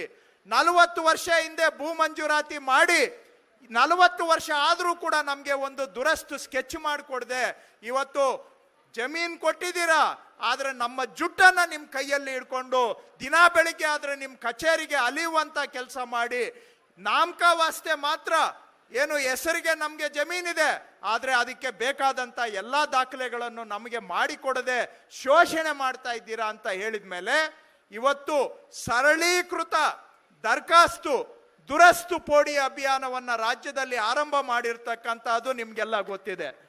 ಇದರಿಂದ ನಿಮ್ಮೆಲ್ಲರ ಸಹಕಾರ ಬಹಳ ಮುಖ್ಯ. ಈ ಅಭಿಯಾನ ಆರಂಭ ಮಾಡಿದಾಗ ಎಷ್ಟು ಮಟ್ಟಿಗೆ ತಳಮಟ್ಟದಲ್ಲಿ ಯಶಸ್ಸಾಗುತ್ತೆ ನಮಗೆ ಗೊತ್ತಿರಲಿಲ್ಲ. ಆದರೆ ಅನೇಕ ADLRಗಳು, DDLRಗಳು, ಸರ್ವೇಯರ್ಸು ಇದನ್ನ ಯಾವ ರೀತಿ ಸರಳೀಕರಣ ಮಾಡಬಹುದು ಅಂತ ನೀವೇ ನಮಗೆ ಕೆಲವು ಸಲಹೆಗಳನ್ನ ಕೊಟ್ಟು ಅದರ ಆಧಾರದ ಮೇಲೆ ಇವತ್ತು ಆನ್ಲೈನ್ನಲ್ಲಿ 1 to 5 ಮಾಡಿ ಅದನ್ನು ಕೂಡ ಆನ್ಲೈನ್ನಲ್ಲೇ 6 to 10 ಮಾಡುವಂತ ಸರಳೀಕೃತ ದುರಸ್ತು ಅಭಿಯಾನವನ್ನ ರಾಜ್ಯದಲ್ಲಿ ಆರಂಭ ಮಾಡಿದ್ದೇವೆ. ನಾನು ಕೇಳಿದೆ ನಮ್ಮ ಕಮಿಷನರ್ಗೆ, ಸರ್ಕಾರದಿಂದ ಮಂಜೂರಾಗಿದ್ದಂತಹ ಜಮೀನುಗಳು ಕಳೆದ 5 ವರ್ಷದಲ್ಲಿ ಎಷ್ಟು ದುರಸ್ತು ಮಾಡಿಕೊಟ್ಟಿದ್ದೇವೆ ರೈತರಿಗೆ ಅಂತ. ಅವರು ಹೇಳಿದ್ರು 5 ವರ್ಷದಲ್ಲಿ ಬರೀ 5,000 ರೈತರಿಗೆ ನಾವು ಮಾಡಿಕೊಡೋದಕ್ಕೆ ಸಾಧ್ಯ ಆಗಿತ್ತು. 5,000 ಬಾಕಿ ಎಷ್ಟಿದೆ ಅಂತ ಕೇಳಿದೆ. ಒಂದು ಅಂದಾಜಿನ ಪ್ರಕಾರ ಸರಿಸುಮಾರು 10 ಲಕ್ಷ ರೈತರದ್ದು ಬಾಕಿ ಇರಬಹುದು ರಾಜ್ಯದಲ್ಲಿ ಅಂತ ಆಯುಕ್ತರು ಹೇಳಿದ್ರು ನನಗೆ. ನಾವು ಸರಳೀಕೃತ ಅಭಿಯಾನವನ್ನ ಆರಂಭ ಮಾಡಿ ಈಗ 3 ತಿಂಗಳು ಕಳೆದಿದೆ. ಡಿಸೆಂಬರ್ ಮಧ್ಯಭಾಗದಲ್ಲಿ ಆರಂಭ ಮಾಡಿದ್ವಿ, ಜನವರಿ, ಫೆಬ್ರವರಿ, ಮಾರ್ಚ್ 3 ತಿಂಗಳು ಕಳೆದಿದೆ. ಹಿಂದೆ 5 ವರ್ಷದಲ್ಲಿ 5,813 ದುರಸ್ತು ಮಾಡಿಕೊಟ್ಟಿದ್ರೆ ಕಳೆದ 3 ತಿಂಗಳಿನಲ್ಲಿ 20,000 ರೈತರದ್ದು ದುರಸ್ತನ್ನ ನಾವು ಮಾಡಿಕೊಟ್ಟಿದ್ದೇವೆ ಬರೀ 3 ತಿಂಗಳು. 5 ವರ್ಷದಲ್ಲಿ 5,800, 3 ತಿಂಗಳಿನಲ್ಲಿ 20,000 ದುರಸ್ತು ಮಾಡಿಕೊಟ್ಟಿದ್ದೇವೆ. ಸರ್ವೆ ಇಲಾಖೆಯವರು ಕಟಾರಿ ಅವರಿಗೆ ಒಂದೇ ಮಾತು ಹೇಳಿದ್ದಾರೆ, ನೀವು 1 to 5 ಮಾಡಿಕೊಟ್ರೆ 30 ದಿನದಲ್ಲಿ ನಾವು ಅದನ್ನ ದುರಸ್ತಿ ಮಾಡಿಕೊಡ್ತೇವೆ ಅನ್ನುವಂಥ ಸಿಂಪಲ್ ಒಂದು ಚಾಲೆಂಜ್ ಅನ್ನ ತೆಗೆದುಕೊಂಡಿದ್ದಾರೆ. ಅದೇ ಪ್ರಕಾರ ತಾವು ಕೆಲಸ ಮಾಡ್ತಾ ಇದ್ದೀರಾ. ತಮಗೆಲ್ಲ ನನ್ನ ಧನ್ಯವಾದಗಳು. ಯಾಕೆ ಅಂದ್ರೆ ಇದರಿಂದ ಸರ್ಕಾರಕ್ಕೂ ಒಳ್ಳೆ ಹೆಸರು ಬರ್ತಾ ಇದೆ, ಇಲಾಖೆಗೂ ಒಳ್ಳೆ ಹೆಸರು ಬರ್ತಾ ಇದೆ. ನಮ್ಮದು ಬಿಡಿ, ನಮಗಿಂತ ಮುಖ್ಯ ನಮ್ಮನ್ನೆಲ್ಲ ಇಲ್ಲಿ, ನಿಮ್ಮನ್ನ ಇಲ್ಲಿ ಕೂರಿಸಿರೋರು, ನಮ್ಮನ್ನ ಇಲ್ಲಿ ಕೂರಿಸಿರೋರು ಆ ರೈತರು, ಅವ್ರಿಗೆ ಅನುಕೂಲ ಆಗ್ತಾ ಇದೆ. ಯಾಕೆ ಅಂದ್ರೆ ನಾನು ಕೆಲವು ಜಿಲ್ಲೆಗಳಿಗೆ ಹೋಗಿ ನಾನೇ ಕೈಯಾರ ದುರಸ್ತು ಮಾಡಿದಂತ ಹೊಸ ಸ್ಕೆಚ್ಚು RTC ಅನ್ನ ವಿತರಣೆ ಮಾಡಿದಾಗ ಅವ್ರಿಗೆ ಕೇಳಿದೆ, ಯಾವ ವರ್ಷ ಅಜ್ಜಯ್ಯ ನಿನ್ಗೆ ಮಂಜೂರಾಗಿದ್ದು ಅಂತ ಕೇಳಿದ್ರೆ ಅವ್ರು ಹೇಳಿದ್ರು 1962ನೇ ಇಸ್ವಿಯಲ್ಲಿ ಮಂಜೂರಾಗಿದ್ದು ಯಜಮಾನ್ರೆ ಅಂತ ಹೇಳ್ತಾರೆ. 62ನೇ ಇಸ್ವಿಯಲ್ಲಿ ಮಂಜೂರಾಗಿದ್ದು 25ನೇ ಇಸ್ವಿ ಆದರೂ ಕೂಡ ಇಲ್ಲಿವರೆಗೂ ಅವ್ರಿಗೆ ದುರಸ್ತ ಆಗಿರಲಿಲ್ಲ ಅಂತ ಅದನ್ನ ಇವತ್ತು ನಾವು ದುರಸ್ತ್ ಮಾಡಿಕೊಟ್ಟು ಆ ರೈತರ ಬವಣೆಯನ್ನ ನೀಗಿಸುವಂತ ಒಂದು ಪುಣ್ಯದ ಕೆಲಸ, ಪವಿತ್ರದ ಕೆಲಸವನ್ನ ಮಾಡ್ತಾ ಇದ್ದಾರೆ ಸರ್ವೆ ಇಲಾಖೆಯವರು ಅಂತ ನನಗೆ ಹೇಳಲಿಕ್ಕೆ ಬಹಳ ಸಂತೋಷ ಆಗುತ್ತೆ. ಆ ವಿಷಯದಲ್ಲಿ ನೀವೆಲ್ಲರ ಸಹಕಾರಕ್ಕೆ ನಾನು ಧನ್ಯವಾದವನ್ನ ಹೇಳ್ತೇನೆ ನಿಮ್ಗೆಲ್ಲರಿಗೂ ಕೂಡ. ಯಾಕೆ ಅಂದ್ರೆ ಕೆಲವರು ಬಂದಿದ್ರು ನನ್ನ ಕಚೇರಿಗೆ, ಈ ಅಕ್ಕಪಕ್ಕ ಜಿಲ್ಲೆಗಳವ್ರು ಬಂದಿದ್ರು, ಅವ್ರ ರೈತರು ಬಂದಿದ್ರು. ಅವರು ಹೇಳಿದ್ರು ಬಹಳ ಅನುಕೂಲ ಆಯ್ತು ಸ್ವಾಮಿ ಇದು ಆಗ್ತಾ ಇರೋದು ಅಂತ. ನಾನು ಕೇಳಿದೆ ಯಾಕೆ ಅನುಕೂಲ ಆಯ್ತು ಅಂತ. ಇಲ್ಲ, ಮೊದಲೆಲ್ಲ ನಾವು ಹೋಗಿ ಒಂದೊಂದು ಅರ್ಜಿ ಕೊಡಬೇಕಾಗಿತ್ತು, ಒಬ್ಬೊಬ್ಬರದೇ ಅರ್ಜಿ ಕೊಟ್ಟು ಕಚೇರಿಗೆ ಅಲ್ದು ಕೊನೆಗೆ ಸುಮಾರು ದುಡ್ಡು ಕಳ್ಕೋಬೇಕಾಗಿತ್ತು ಏಕ ವ್ಯಕ್ತಿ ಪೋಡಿಯಲ್ಲಿ ಮಾಡ್ಕೋಬೇಕಾದ್ರೆ. ಇವಾಗ ನಿಮ್ಮ ಸರ್ವೆ ಇಲಾಖೆ ಸರ್ವೇಯರ್ಗಳೇ ಊರಿಗೆ ಬಂದು ನಮಗೆ ಸರ್ವೆ ಮಾಡಿಕೊಡ್ತಾ ಇದ್ದಾರೆ ಅಂತ ಅವರು ರೈತರು ಹೇಳಿದ ಮಾತು ಹೇಳ್ತಾ ಇದೆ. ಅವರೇ ಬಂದು ಮಾಡಿಕೊಡ್ತಾ ಇದ್ದಾರೆ. ಆಮೇಲೆ ಕೇಳಿದೆ ನಾನು, ಇರ್ಲಿ ನೋಡೋಣ ಅಂತ. ಆಯ್ತು, ಬಂದು ಮಾಡಿಕೊಡ್ತಾ ಇದ್ದಾರೆ, ನಿಮ್ಗೇನು ಖರ್ಚು ಬರ್ತಾ ಇದೆ, ಬಂದರೂ ಕೂಡ ಖರ್ಚುಗಳು ಏನಾನ ಇದಾವ ಅಂತ ಕೇಳಿದೆ ಅವ್ರಿಗೆ. ಇಲ್ಲ ಹಂಗೇನಿಲ್ಲ, ಖರ್ಚೇನಿಲ್ಲ ಅಂತ ಹೇಳಿದ್ರು. ಪರವಾಗಿಲ್ಲ ಹೇಳ್ರಿ, ಸ್ವಲ್ಪ ಏನು ನಿಜ ಹೇಳ್ರಿ, ಸುಮ್ಮನೆ ನಿಮ್ಗೆ ಅನುಕೂಲ ಆಗಿದೆ ಒಪ್ಕೊಳ್ತೀನಿ, ನೀವು ನಮ್ಮ ಅಧಿಕಾರಿಗಳ ಪರ ವಕಾಲತ್ ವಹಿಸ್ತಾ ಇದ್ದೀರಾ ಪರವಾಗಿಲ್ಲ, ಆದರೂ ಬಾಯ್ ಬಿಡ್ರಿ ಎಷ್ಟು ಖರ್ಚು ಆಗ್ತಾ ಇದೆ ಅಂತ. ಇಲ್ಲ ಸ್ವಾಮಿ, ನಿಜವಾಗಿ 1 ಪೈಸಾ ಕೇಳಿಲ್ಲ ನಮ್ಮನ್ನ, ಯಾರನ್ನ ಏನನ್ನ ಕೊಟ್ರೆ ತಗೊಂಡಿರ್ಬೋದೇನೋ, ಆದ್ರೆ ನಮ್ಮನ್ನಂತೂ 1 ಪೈಸಾ ಕೇಳಿಲ್ಲ ಅಂತ ರೈತರು ಹೇಳಿದ್ದ ಮಾತನ್ನ ಇವತ್ತು. ಯಾಕೆ ಅಂದ್ರೆ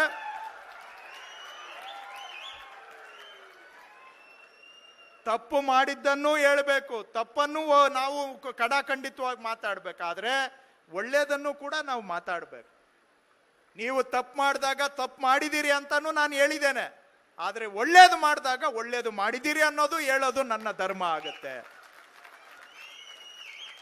ನನ್ನ ದೃಷ್ಟಿಯಲ್ಲಿ ಮಾನ್ಯ ಮುಖ್ಯಮಂತ್ರಿಗಳ ಮುಂದೆ ಹೇಳ್ತೇನೆ ನಾನು, ಇದು ನಮ್ಮ ಇಲಾಖೆಯಲ್ಲಿ ಕೆಲವರ ಬಗ್ಗೆ ದೂರುಗಳು ಇದ್ದಾವೆ, ಇಲ್ಲ ಅಂತಲ್ಲ, ಆದ್ರೆ ನಮ್ಮ ಇಲಾಖೆಯಲ್ಲಿ ಬಹಳ ಒಳ್ಳೆಯವರು ಕೂಡ, ಬಹಳ ಬುದ್ಧಿವಂತರು ಇದ್ದಾರೆ, ಒಳ್ಳೆ ಕೆಲಸ ಮಾಡುವಂತ ಅಧಿಕಾರಿಗಳು ಕೂಡ ಅರ್ಧಕ್ಕಿಂತ ಹೆಚ್ಚು ಇದ್ದಾರೆ. ಆದ್ರೆ ಸಮಸ್ಯೆ ಎಲ್ಲಿ ಬರುತ್ತೆ ಅಂದ್ರೆ, ಮೇಲ್ನಿಂದ ಯಾವ ತರ ಮುಖ್ಯಮಂತ್ರಿಗಳು ನಮ್ಗೆ ಒಂದು ಡೈರೆಕ್ಷನ್ ಕೊಟ್ಟು ಈ ತರ ಕೆಲಸ ಮಾಡಿ ಅಂತ ನಿರ್ದೇಶನ ಕೊಟ್ಟು ಕೆಲಸ ಮಾಡಿಸಿದ್ರೆ ಅದಕ್ಕೆ ನಿರೀಕ್ಷೆಗೆ ತಕ್ಕ ಹಾಗೆ ಕೆಲಸ ಮಾಡುವಂತ ಅಧಿಕಾರಿಗಳು ನಮ್ಮಲ್ಲಿದ್ದಾರೆ. ಆದ್ರೆ ಮೇಲ್ನವರು ಸರಿಯಾಗಿ ನಿರ್ದೇಶನ ಕೊಡದೆ ಬಿಟ್ಟುಬಿಟ್ರೆ ವ್ಯವಸ್ಥೆಯನ್ನ, ಅದು ನಿಜವಾಗಿ ವ್ಯವಸ್ಥೆ ಹಾಳಾಗ್ಲಿಕ್ಕೆ ಕಾರಣ ಆಗುತ್ತೆ. ಹಿಂದಿನ ವ್ಯವಸ್ಥೆಯಲ್ಲಿ ಯಾರು ಏನ್ ಮಾಡಿದ್ರು ನನಗೆ ಗೊತ್ತಿಲ್ಲ, ಆದ್ರೆ ಇವತ್ತು ನಮ್ಮ ಸರ್ಕಾರ ಬಂದ ಮೇಲೆ ನಾವು ಏನೆಲ್ಲ ಜನಪರ ಕಾರ್ಯಕ್ರಮಗಳನ್ನ ಹಾಕೊಂಡಿದ್ದಾರೆ, ಅದಕ್ಕೆ ನಮ್ಮ ಇಲಾಖೆ ಸಿಬ್ಬಂದಿಯವರು ಸಹಕಾರ ನಮಗೆ ಕೊಡ್ತಾ ಇದ್ದಾರೆ, ಜನಪರವಾಗಿ ಕೆಲಸ ಮಾಡ್ತಾ ಇದ್ದಾರೆ ಅಂತ ನಾನು ಘಂಟಾಘೋಷವಾಗಿ ಹೇಳಲಿಕ್ಕೆ ಬಯಸ್ತೇನೆ. ಅಲ್ಲಿಗೆ ಸಮಸ್ಯೆಗಳು ಇಲ್ಲ, ತಪ್ಪುಗಳು ಆಗ್ತಾ ಇಲ್ಲ ಅಂತಲ್ಲ, ಇರುತ್ತೆ, ಆದರೆ ಅವುಗಳನ್ನು ಮುಂದಿನ ದಿನದಲ್ಲಿ ಸರಿ ಮಾಡ್ತಕ್ಕಂಥ ಜವಾಬ್ದಾರಿಯು ಕೂಡ ನಮ್ಮದಾಗಿದೆ. ಹಾಗಾಗಿ ಅದು ದುರಸ್ತು ಅಭಿಯಾನದ ಬಗ್ಗೆ. ಮತ್ತೊಂದು, ಹಿಂದೆ ಮಾನ್ಯ ಸಿದ್ದರಾಮಯ್ಯನವರು ಮುಖ್ಯಮಂತ್ರಿ ಇದ್ದಾಗ ಖಾಸಗಿ ಜಮೀನುಗಳು, ಹಿಡುವಳಿ ಜಮೀನುಗಳು 16 ವರ್ಷದಿಂದ ಪೋಡಿ ಆಗದೆ ಬಾಕಿ ಇದ್ದದ್ದನ್ನ ಮನಗಂಡು ಆವತ್ತಿನ ದಿನ 2015ರಲ್ಲೇ ರಾಜ್ಯದಲ್ಲಿ ಪೋಡಿ ಮುಕ್ತ ಅಭಿಯಾನವನ್ನ ಆರಂಭ ಮಾಡಿದ್ರು. ಅವರು ಮುಖ್ಯಮಂತ್ರಿಗಳು ಇರೋವರೆಗೆ ಆ ಪೋಡಿ ಮುಕ್ತ ಅಭಿಯಾನ ಕಾರ್ಯಕ್ರಮ ಬಹಳ ಚೆನ್ನಾಗಿ ನಡೀತು. ಒಟ್ಟು 30,000 ಗ್ರಾಮಗಳ ಪೈಕಿ 16,630 ಗ್ರಾಮ ಈಗಾಗಲೇ ಪೋಡಿ ಮುಕ್ತ ಅಭಿಯಾನದಲ್ಲಿ ನಾವು ಪೋಡಿಯನ್ನ ಮಾಡಿಕೊಟ್ಟಿದ್ದೇವೆ. ಬಾಕಿ ಇರೋದು ಗ್ರಾಮಗಳೇನಾಯ್ತು, ಕಳೆದ 4 ವರ್ಷ ಹಿಂದಿನ ಸರ್ಕಾರ ಇದ್ದಾಗ ಮೊದಲು ಇದ್ದಂಥ ಸ್ಪೀಡು ಒಂದೇ ಸತಿ ಕೆಳಕ್ಕೆ ಬಿದ್ದೋಗಿ ನಮ್ಮ ಸರ್ಕಾರದಲ್ಲಿ 14,000 ಗ್ರಾಮಗಳು ಪೋಡಿ ಮುಕ್ತ ಆಗಿದ್ರೆ ಹಿಂದಿನ ಸರ್ಕಾರದ 4 ವರ್ಷಗಳಲ್ಲಿ ಬರೀ 2,000 ಗ್ರಾಮ ಮಾತ್ರ ಪೋಡಿ ಮುಕ್ತ ಆಗಿತ್ತು. ಈಗ ಬ್ಯಾಲೆನ್ಸ್ ಇರುವಂತಹ ಗ್ರಾಮಗಳನ್ನು ಕೂಡ ಪೋಡಿ ಮುಕ್ತ ಮಾಡಬೇಕು ಅಂತೇಳಿ ಮಾನ್ಯ ಮುಖ್ಯಮಂತ್ರಿಗಳು ಸೂಚನೆಯನ್ನ ಕೊಟ್ಟು ಹೋದ ವರ್ಷ ಬಜೆಟ್ನಲ್ಲಿ ಅನೌನ್ಸ್ ಮಾಡಿದ ಮೇಲೆ 6,925 ಗ್ರಾಮಗಳನ್ನು ನಾವು ಪೋಡಿ ಮುಕ್ತ ಅಭಿಯಾನ 2 2ನೇ ಹಂತದಲ್ಲಿ ತೆಗೆದುಕೊಂಡಿದ್ದೇವೆ. ಅದರಲ್ಲಿ ಕಳೆದ 1 ವರ್ಷದಲ್ಲಿ ಈಗಾಗಲೇ 2,079 ಗ್ರಾಮಗಳನ್ನು ಪೋಡಿ ಮುಕ್ತ ಮಾಡಿಯೂ ಸಹ ನಾವು ಕೊಟ್ಟಿದ್ದೇವೆ. ಬಾಕಿ ಇರತಕ್ಕಂಥ ಗ್ರಾಮಗಳನ್ನು ಬರುವ 1 ವರ್ಷದಲ್ಲಿ ಪೋಡಿ ಮುಕ್ತ ಮಾಡುವಂಥ ಚಾಲೆಂಜನ್ನು ನಮ್ಮ ಇಲಾಖೆಯಿಂದ ನಾವು ತಗೊಂಡಿದ್ದೇವೆ. ಮುಂದುವರೆದು ಇವತ್ತು ತಂತ್ರಜ್ಞಾನ ಬಹಳ ಚೇಂಜ್ ಆಗಿದೆ, ಡ್ರೋನ್ ಟೆಕ್ನಾಲಜಿ ಬಂದಿದೆ. ಇವತ್ತು ರಾಜ್ಯದಲ್ಲಿ ಬಹುತೇಕ ಕಡೆ ಡ್ರೋನ್ ಆಧಾರಿತವಾಗಿ ನಮ್ಮ ರಾಜ್ಯವನ್ನ ಒಂದು ರೀತಿಯಲ್ಲಿ ರೀಸರ್ವೆ ಅಂತಾನೆ ಹೇಳ್ಬಹುದು.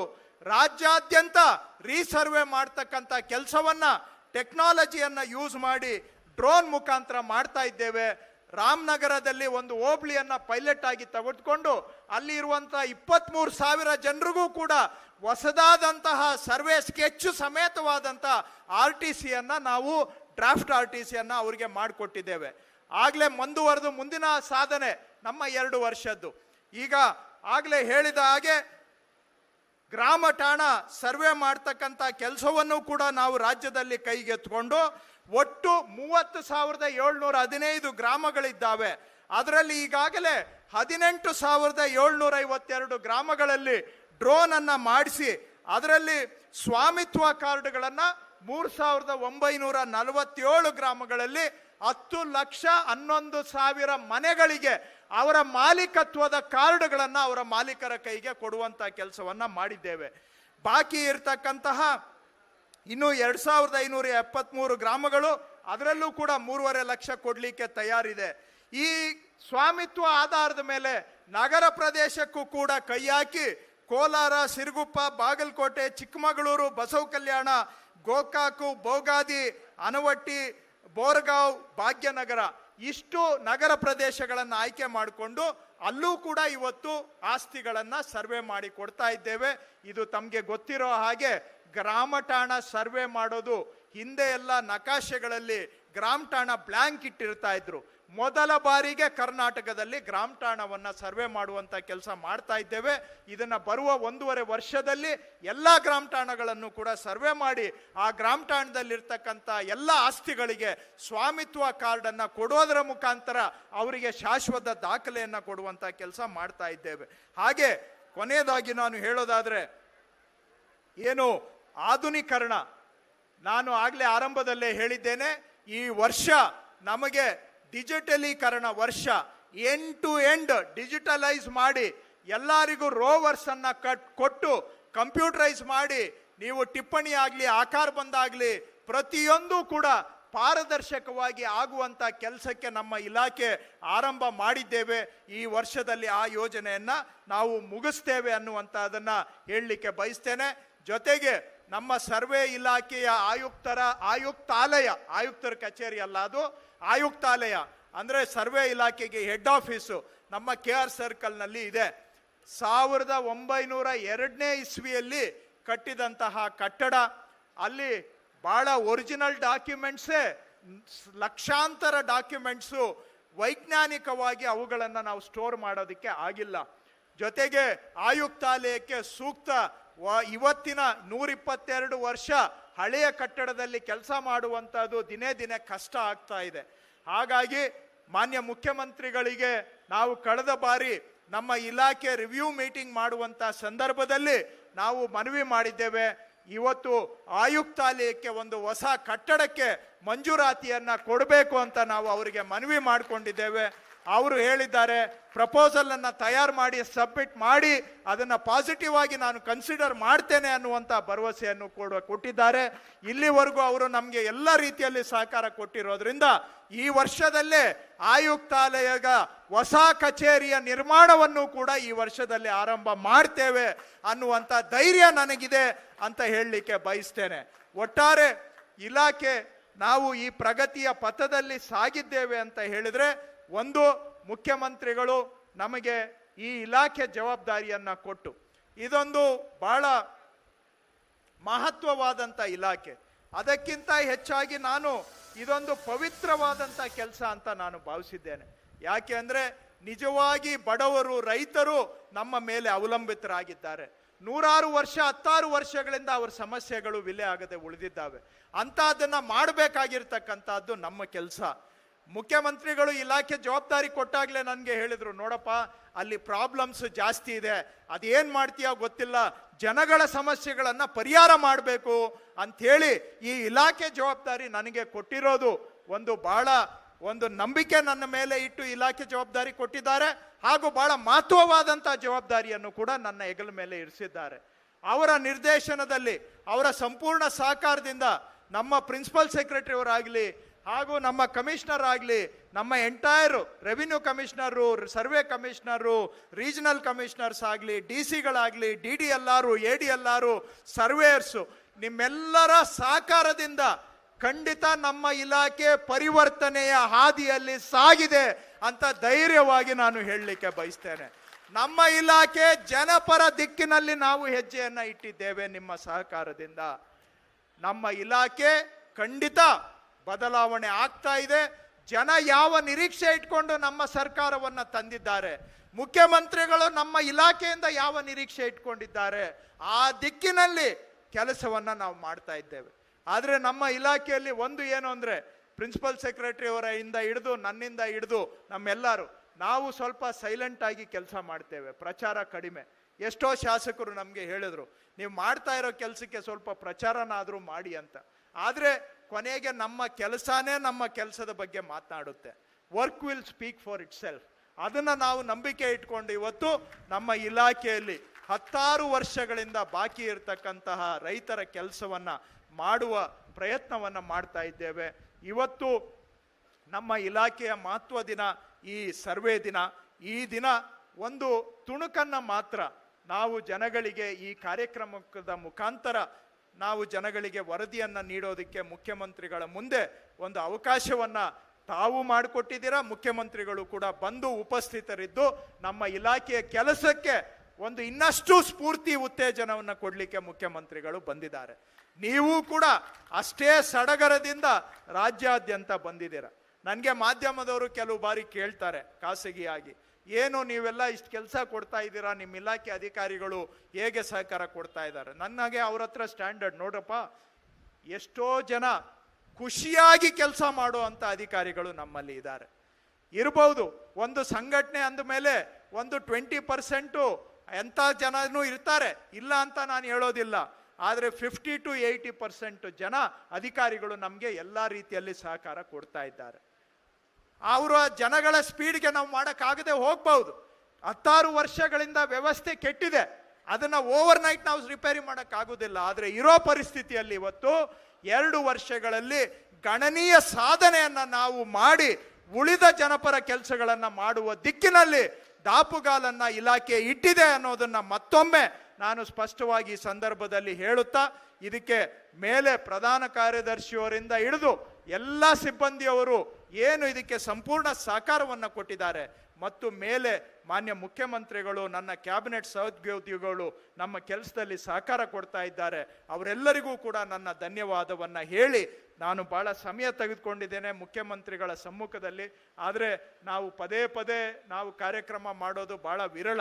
ಹಾಗಾಗಿ ಇವತ್ತು ಅನಿವಾರ್ಯವಾಗಿ ಇಲಾಖೆಯ ಸಿಬ್ಬಂದಿ ಮಾಡ್ತಾ ಇರತಕ್ಕಂಥ ಕೆಲಸವನ್ನು ಮುಖ್ಯಮಂತ್ರಿಗಳಿಗೆ ಮತ್ತು ರಾಜ್ಯದ ಜನತೆಗೆ 2 ವರ್ಷದ ಸಂದರ್ಭದಲ್ಲಿ ಸಮರ್ಪಣೆ ಮಾಡಬೇಕಾಗಿರೋದು ಇಲಾಖೆಯ ಜವಾಬ್ದಾರಿಯನ್ನು ವಹಿಸಿಕೊಂಡ ಮಂತ್ರಿಯಾಗಿ ನನ್ನ ಕರ್ತವ್ಯ ಹಾಗೂ ನನ್ನ ಧರ್ಮ ಅನ್ನೋ ಭಾವನೆಯಿಂದ ಸ್ವಲ್ಪ ಹೆಚ್ಚು ಸಮಯವನ್ನು ತೆಗೆದುಕೊಂಡಿದ್ದೇನೆ.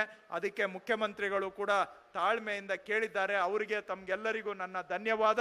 ನಾವು ಮಾಡಿ ಪ್ರಗತಿಯ ಪಥದಲ್ಲಿ ಸಾಗಿದ್ದೇವೆ, ಆದರೆ ಸಾಗಬೇಕಾಗಿರೋದು ಇನ್ನೂ ಸಾಕಷ್ಟು ದೂರ ಇದೆ. ನಿಮ್ಮೆಲ್ಲರ ಸಹಕಾರ ಅದೇ ರೀತಿಯಲ್ಲಿ ಇರಲಿ. ನಾವು ಸೇರಿ ನಮ್ಮ ಇಲಾಖೆಗೆ ಒಳ್ಳೆಯ ಹೆಸರು ತರೋಣ, ನಮ್ಮ ಸರ್ಕಾರಕ್ಕೆ ಒಳ್ಳೆಯ ಹೆಸರು ತರೋಣ. ಅಂತಿಮವಾಗಿ ಜನಗಳ ಕಲ್ಯಾಣಕ್ಕೆ ನಾವು ಕೆಲಸ ಮಾಡೋಣ ಅಂತ ಮನವಿ ಮಾಡಿ ನನ್ನ 4 ಮಾತಿಗೆ ವಿರಾಮ ಕೊಡ್ತೇನೆ. ಧನ್ಯವಾದಗಳು.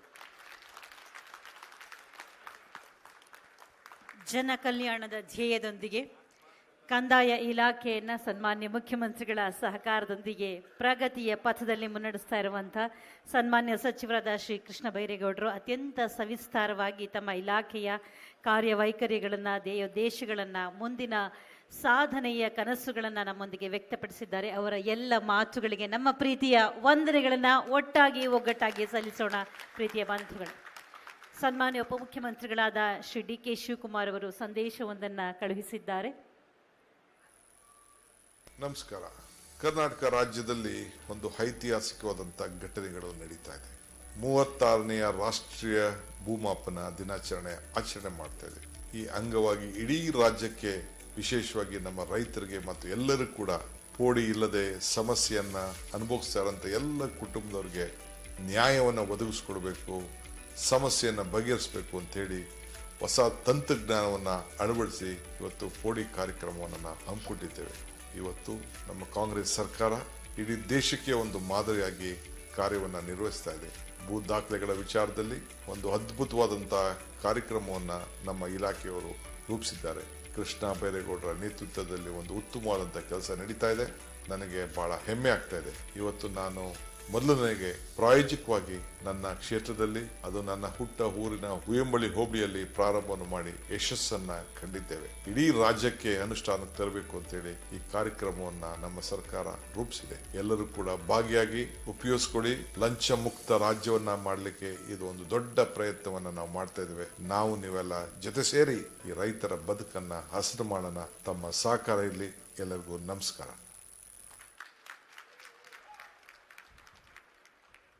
ಜನರ ಹಿತ ಕಾಯುವಂತಹ ಸಂದೇಶವನ್ನು ನೀಡಿದ ಸನ್ಮಾನ್ಯ ಉಪಮುಖ್ಯಮಂತ್ರಿಗಳಾದ ಶ್ರೀ ಡಿ ಕೆ ಶಿವಕುಮಾರ್ ಅವರಿಗೆ ವಂದನೆಗಳು. ಬಂಧುಗಳೇ, ಭೂಮಾಪನ ಇಲಾಖೆಯ ಕಾರ್ಯನಿರ್ವಾಹಕ ಸಂಘದ ವತಿಯಿಂದ ಸನ್ಮಾನ್ಯ ಮುಖ್ಯಮಂತ್ರಿಗಳಿಗೆ ಭಿನ್ನ ಒತ್ತಳೆಯ ಅರ್ಪಣೆ.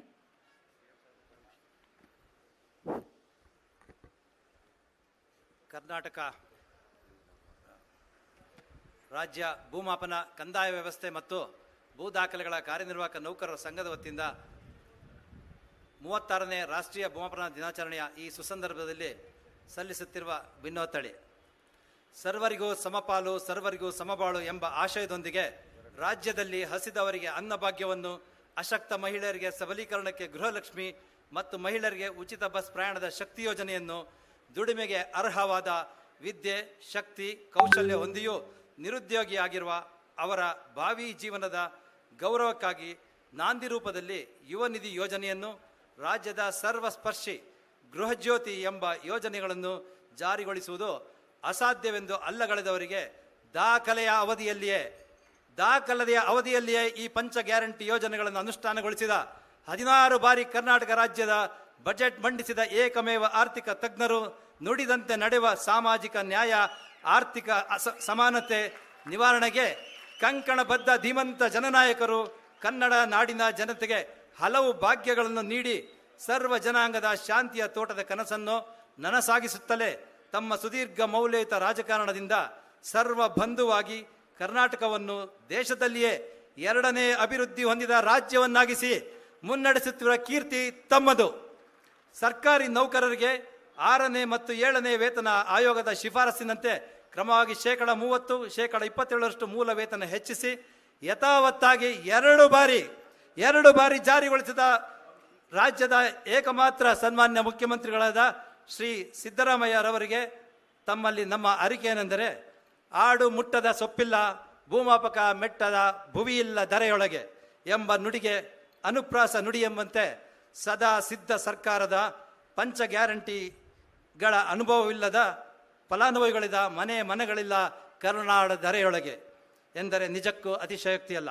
ಬೆಂಗಳೂರಿನ ವಿಧಾನಸೌಧದ ಭವ್ಯ ಮೆಟ್ಟಿಲುಗಳ ಮುಂದೆ ಭವ್ಯವಾಗಿ ಇಂದು ನಿರ್ಮಾಣಗೊಂಡಿರುವ ಭೂಮಾಪನ ಇಲಾಖೆಯ ಹಾಗೂ ಸಮಸ್ತ ನೌಕರರ ಈ ಭವ್ಯ ವೇದಿಕೆಯಲ್ಲಿ ಭಾರತ ದೇಶದಲ್ಲಿ 1802ನೇ ಸಾಲಿನ April 10ರಂದು the great trigonometrical survey ಕಾರ್ಯವನ್ನು ಬ್ರಿಟಿಷ್ ಸೈನ್ಯಾಧಿಕಾರಿ ಕರ್ನಲ್ ವಿಲಿಯಂ ಲ್ಯಾಂಪ್ಟನ್ ನೇತೃತ್ವದಲ್ಲಿ ಚೆನ್ನೈ ನಗರದ ಮರೀನಾ ಬೀಚ್ನಲ್ಲಿ ಪ್ರಾರಂಭಿಸಿದ ವೈಜ್ಞಾನಿಕ ಸರ್ವೆ ಕಾರ್ಯದ ಗೌರವಾರ್ಥವಾಗಿ ದೇಶದ ಎಲ್ಲ ರಾಜ್ಯಗಳಲ್ಲಿ ಏಪ್ರಿಲ್ 10ರಂದು ಆಚರಿಸುವಂತೆಯೇ ನಮ್ಮ ರಾಜ್ಯದಲ್ಲಿಯೂ ಈ ಬಾರಿ 36ನೇ ರಾಷ್ಟ್ರೀಯ ಭೂಮಾಪನ ದಿನದ ಸಂಭ್ರಮಾಚರಣೆಯನ್ನು ತಮ್ಮ ಅಮೃತ ಹಸ್ತದಿಂದ ಉದ್ಘಾಟಿಸಿದ ಈ ಬೃಹತ್ ಸಮಾರಂಭವು ನಮ್ಮೆಲ್ಲರ ಪಾಲಿನ ಸರ್ವಕಾಲಿಕ, ಐತಿಹಾಸಿಕ ಹಾಗೂ ಸದಾಕಾಲ ನಮ್ಮಗಳ ಸ್ಮೃತಿಪಟಲದಲ್ಲಿ ಅಚ್ಚಳಿಯದೆ ಸವಿ ನೆನಪಾಗಿರುತ್ತದೆ. ಈ ಸುಸಂದರ್ಭದಲ್ಲಿ ಮಾನ್ಯ ಉಪಮುಖ್ಯಮಂತ್ರಿಗಳ ಡಿ.ಕೆ. ಶಿವಕುಮಾರ್ ರವರು ಮತ್ತು ಕಂದಾಯ ಸಚಿವರಾದ ಶ್ರೀ ಕೃಷ್ಣ ಬೈರೇಗೌಡರವರು ಉಪಸ್ಥಿತರಿರುವುದು ನಮ್ಮ ಬೇಡಿಕೆಗಳ ಸಾಕಾರಗೊಳ್ಳುವ ಭರವಸೆಯನ್ನು ಮತ್ತಷ್ಟು ಇಮ್ಮಡಿಗೊಳಿಸಿವೆ. ಈ ಸವಿ ನೆನಪುಗಳನ್ನು ಮತ್ತಷ್ಟು ಸವಿಯಾಗಿಸಲು ಜನಸ್ನೇಹಿ ಹಾಗೂ ನೌಕರ ಸ್ನೇಹಿ ರೂಪದ ಭೂಮಾಪನಾ ಇಲಾಖೆಯ ಆಮೂಲಾಗ್ರ ಸುಧಾರಣೆ ಹಾಗೂ ರಾಜ್ಯದ ರೈತಾಪಿ ಜನರ ವ್ಯಾಜ್ಯಗಳಿಗೆ ಇತಿಶ್ರೀ ಹಾಡುವ ನಿಟ್ಟಿನಲ್ಲಿ ನಿಖರ ಡಿಜಿಟಲೀಕೃತ ಭೂ ದಾಖಲೆಗಳನ್ನು ಲಭ್ಯವಾಗಿಸಲು ಈ ಕೆಳಕಂಡ ಬೇಡಿಕೆಗಳನ್ನು ರಾಜ್ಯದ ದೊರೆಗಳಾದ ತಮ್ಮ ಅಂಗೀಕಾರ ಕೋರಿ ಈ ಭಿನ್ನೋತ್ತರವನ್ನು ತಮಗೆ ಅರ್ಪಿಸುತ್ತಿದ್ದೇವೆ. ಬೇಡಿಕೆಗಳು: ರಾಜ್ಯದಲ್ಲಿ ಹಿಂದುಳಿದ ತಾಲೂಕುಗಳ ರೈತರ ಹಾಗೂ ಸಾರ್ವಜನಿಕರಿಗೆ ಸರ್ಕಾರದ ಸೇವೆಗಳನ್ನು ತ್ವರಿತವಾಗಿ ಸಲ್ಲಿಸುವ. ಓಕೆ, ಧನ್ಯವಾದಗಳು ಸರ್. ಸನ್ಮಾನ್ಯ ರಾಜ್ಯಾಧ್ಯಕ್ಷರಾದ ಷಡಕ್ಷರಿ ಅವರು ಸಹ ನಮ್ಮ ಜೊತೆಗೆ ಭಿನ್ನೋತ್ತರ ಅರ್ಪಿಸಲು ಸೇರಬೇಕಂತ ಕೇಳ್ಕೊತಾ ಇದ್ದೀನಿ. ಭೂಮಾಪನ ಇಲಾಖೆ ಕಾರ್ಯನಿರ್ವಾಹಕ ಸಂಘದ ವತಿಯಿಂದ ಭಿನ್ನವತ್ತುಗಳನ್ನ ಸನ್ಮಾನ್ಯ ಮುಖ್ಯಮಂತ್ರಿಗಳ ಗಣನೆಗೆ ನೀಡಲಾಗಿದೆ. ಅವರ ಮನವಿಯನ್ನು ಖಂಡಿತವಾಗಿಯೂ ಸನ್ಮಾನ್ಯ ಮುಖ್ಯಮಂತ್ರಿಗಳಾದ ಶ್ರೀ ಸಿದ್ದರಾಮಯ್ಯನವರು ಎನ್ನುವಂಥ ಅಪಾರ ಭರವಸೆಯೊಂದಿಗೆ ಭೂಮಾಪನ ಇಲಾಖೆ ಕಾರ್ಯನಿರ್ವಾಹಕ ಸಂಘದ ಸದಸ್ಯರು ಮನವಿಯನ್ನು ಸಲ್ಲಿಸಿದ್ದಾರೆ.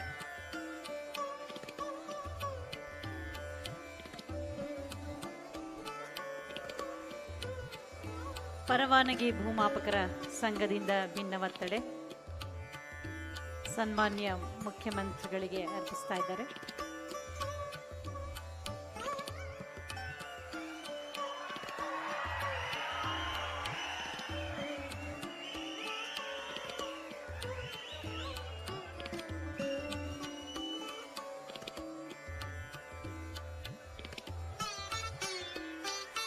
ಎಲ್ಲರನ್ನು ಒಳಗೊಳ್ಳುವ, ಎಲ್ಲರ ಹಿತವನ್ನು ಕಾಯುವ ಬಜೆಟ್ ಅನ್ನು ಮಂಡಿಸಿರುವ ಸನ್ಮಾನ್ಯ ಮುಖ್ಯಮಂತ್ರಿಗಳು ಕಂದಾಯ ಇಲಾಖೆಯಲ್ಲಿ ಕೆಲಸ ಮಾಡುವಂತಹ ಎಲ್ಲರ ಹಿತ ಕಾಯುವ ಅಧಿಕಾರಿಗಳ, ಸಿಬ್ಬಂದಿಗಳ ಹಿತ ಕಾಯುವ ಕಾರ್ಯವನ್ನು ಖಂಡಿತವಾಗಿಯೂ ಈಡೇರಿಸ್ತಾರೆ ಎನ್ನುವಂಥ ಭರವಸೆಯಿಂದ ಮನವಿಯನ್ನು ಸಲ್ಲಿಸಿದ್ದಾರೆ. ಸನ್ಮಾನ್ಯ ಮುಖ್ಯಮಂತ್ರಿಗಳ ನುಡಿಗಳನ್ನು ಆಲಿಸುವಂತಹ ಹೊತ್ತು ಇದಾಗಿದೆ. ದಯಮಾಡಿ ಎಲ್ಲರೂ ಶಿಸ್ತು ಮತ್ತು ಸಂಯಮವನ್ನು ಕಾಪಾಡಿಕೊಳ್ಳಿ. ಅಭಿಮಾನಪೂರ್ವಕವಾದ ಚಪ್ಪಾಳೆಗಳು ಮೂಡಿ ಬರಲಿ. ಮತ್ತಷ್ಟು ಮಗದಷ್ಟು ಗೌರವಪೂರ್ವಕವಾಗಿ, ಅಭಿಮಾನಪೂರ್ವಕವಾಗಿ ಆಹ್ವಾನಿಸೋಣ ಸನ್ಮಾನ್ಯ ಮುಖ್ಯಮಂತ್ರಿಗಳನ್ನು.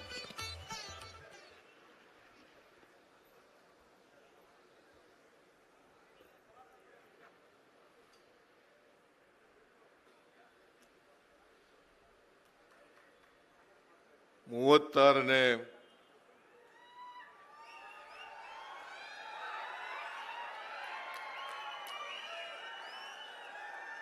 ರಾಷ್ಟ್ರೀಯ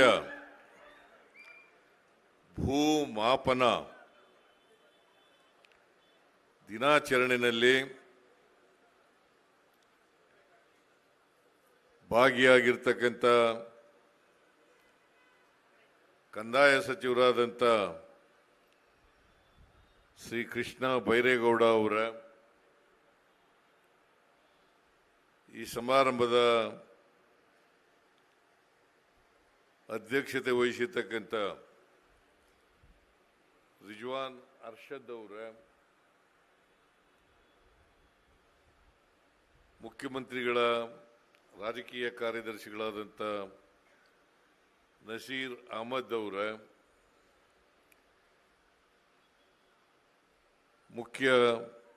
ಸರ್ಕಾರದ ಮುಖ್ಯ ಸಚೇತಕರಾದಂಥ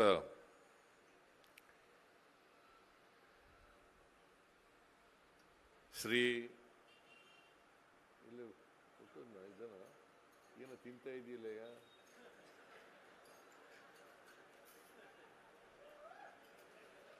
ಮುಖ್ಯ ಸಚೇತಕರೇ, ರಾಣಿಬೆನ್ನೂರು ಶಾಸಕರಾದಂಥ ಶ್ರೀ ಪ್ರಕಾಶ್ ಅವರೇ,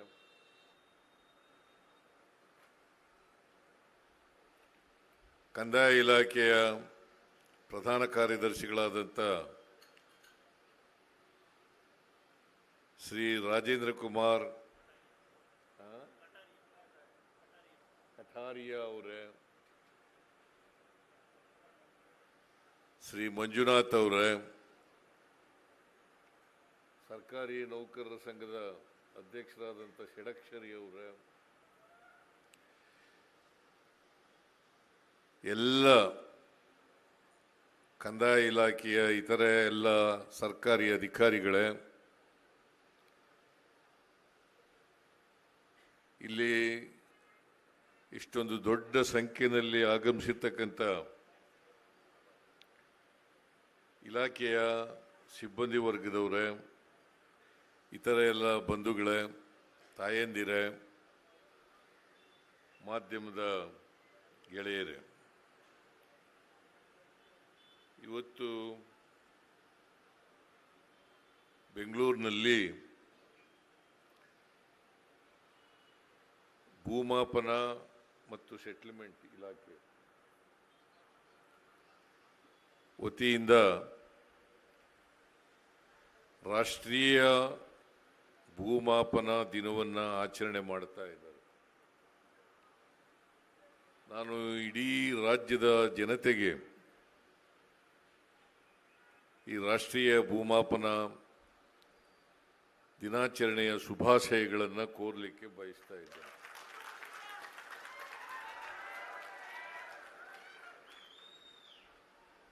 ನಾನು ಈ ಹಿಂದೆನೂ ಕೂಡ ಭಾಗವಹಿಸಿದ್ದೆ. 2018ರಲ್ಲಿ ನಾನು ಹಿಂದೆ ಮುಖ್ಯಮಂತ್ರಿ ಆಗಿರುವಾಗ ಶಿವಮೊಗ್ಗದಲ್ಲಿ ಭಾಗವಹಿಸಿದ್ದೆ. 7 ವರ್ಷಗಳ ನಂತರ ಮತ್ತೆ ಭಾಗವಹಿಸ್ತಾ ಇದ್ದೀನಿ ಬೆಂಗಳೂರಿನಲ್ಲಿ. ಮಧ್ಯದಲ್ಲಿ ಯಾರೂ ಮಾಡಲಿಲ್ಲ. ನನ್ನ ಪ್ರಕಾರ ಭೂಮಾಪನ ದಿನಾಚರಣೆಯನ್ನು ಪ್ರತಿ ವರ್ಷ ಮಾಡಬೇಕು.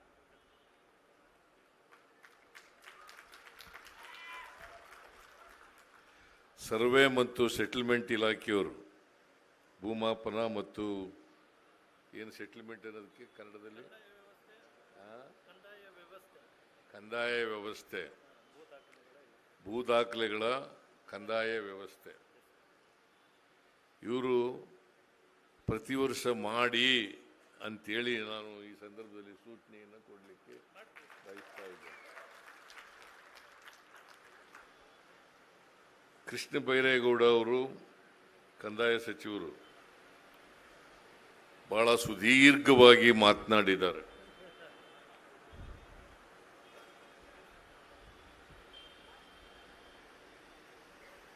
ಅಂದ್ರೆ ಅದರ ಅರ್ಥ ಇಲಾಖೆಯನ್ನು ಸಂಪೂರ್ಣವಾಗಿ ಅರ್ಥ ಮಾಡ್ಕೊಂಡಿದ್ದಾರೆ ಅಂತಕ್ಕಂಥದ್ದು.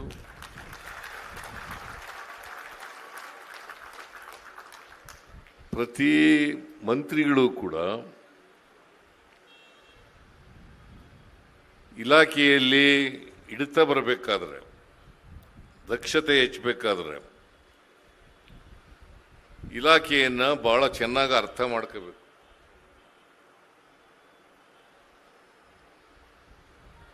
ಕೈ ಬೆರಳಲ್ಲೇ ಎಲ್ಲ ಇಲಾಖೆಯ ಅಂಕಿಅಂಶಗಳು ಇರಬೇಕು. ಆಗ ಮಾತ್ರ ನಾವು ಸಮರ್ಥವಾಗಿ ಇಲಾಖೆಯನ್ನು ನಡೆಸಲಿಕ್ಕೆ ಸಾಧ್ಯ ಆಗ್ತದೆ. ಜನರ ಸಮಸ್ಯೆಗಳಿಗೆ ಸ್ಪಂದಿಸಲಿಕ್ಕೆ ಕೂಡ ಸಾಧ್ಯ ಆಗ್ತದೆ. ಎಲ್ಲಕ್ಕಿಂತ ಮುಖ್ಯವಾಗಿ ಮಿನಿಸ್ಟರ್ ಆಗ್ತಕ್ಕಂಥದ್ದು ಬಹಳ ಮುಖ್ಯ ಅಲ್ಲ.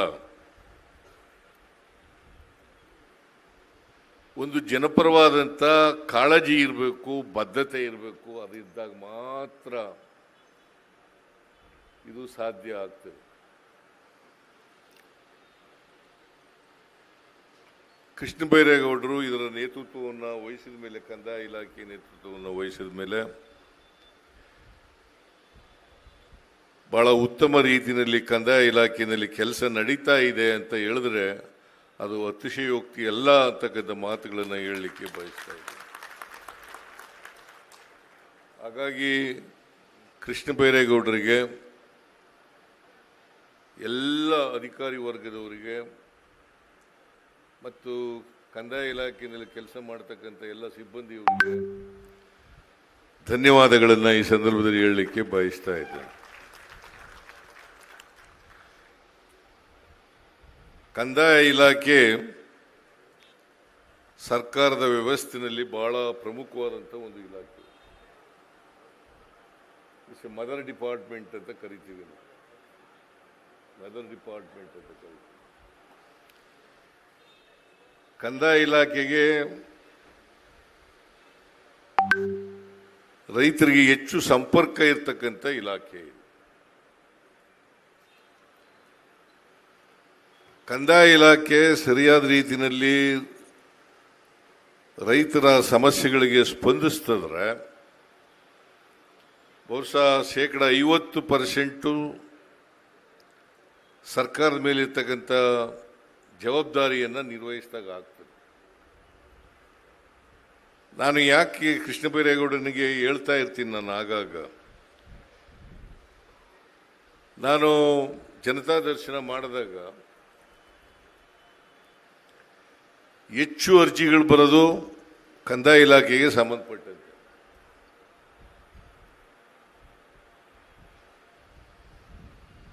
ಜನತಾ ದರ್ಶನದಲ್ಲಿ ಹೆಚ್ಚು ಅರ್ಜಿಗಳು ಬಂದರೆ ಅದರರ್ಥ ಕಂದಾಯ ಇಲಾಖೆಯಲ್ಲಿ ಇನ್ನೂ ಹೆಚ್ಚು ಕೆಲಸಗಳಾಗಬೇಕಾಗಿದೆ ಅಂತಕ್ಕಂಥದ್ದು ಅರ್ಥ.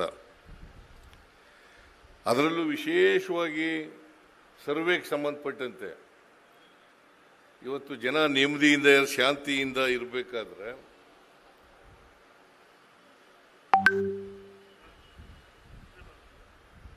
ಸರ್ವೆ ಮತ್ತು ಸೆಟಲ್ಮೆಂಟ್ ಇಲಾಖೆ, ಕಂದಾಯ ಇಲಾಖೆ ಯಾವುದೇ ರೈತರಿಗೆ ಸಮಸ್ಯೆ ಇಲ್ಲೇ ರೀತಿಯಲ್ಲಿ ನೋಡ್ಕೋಬೇಕಾಗ್ತದೆ. ನಮ್ಮ ಕಡೆ ಒಂದು ಗಾದೆ ಇದೆ ಹಳ್ಳಿನಲ್ಲಿ.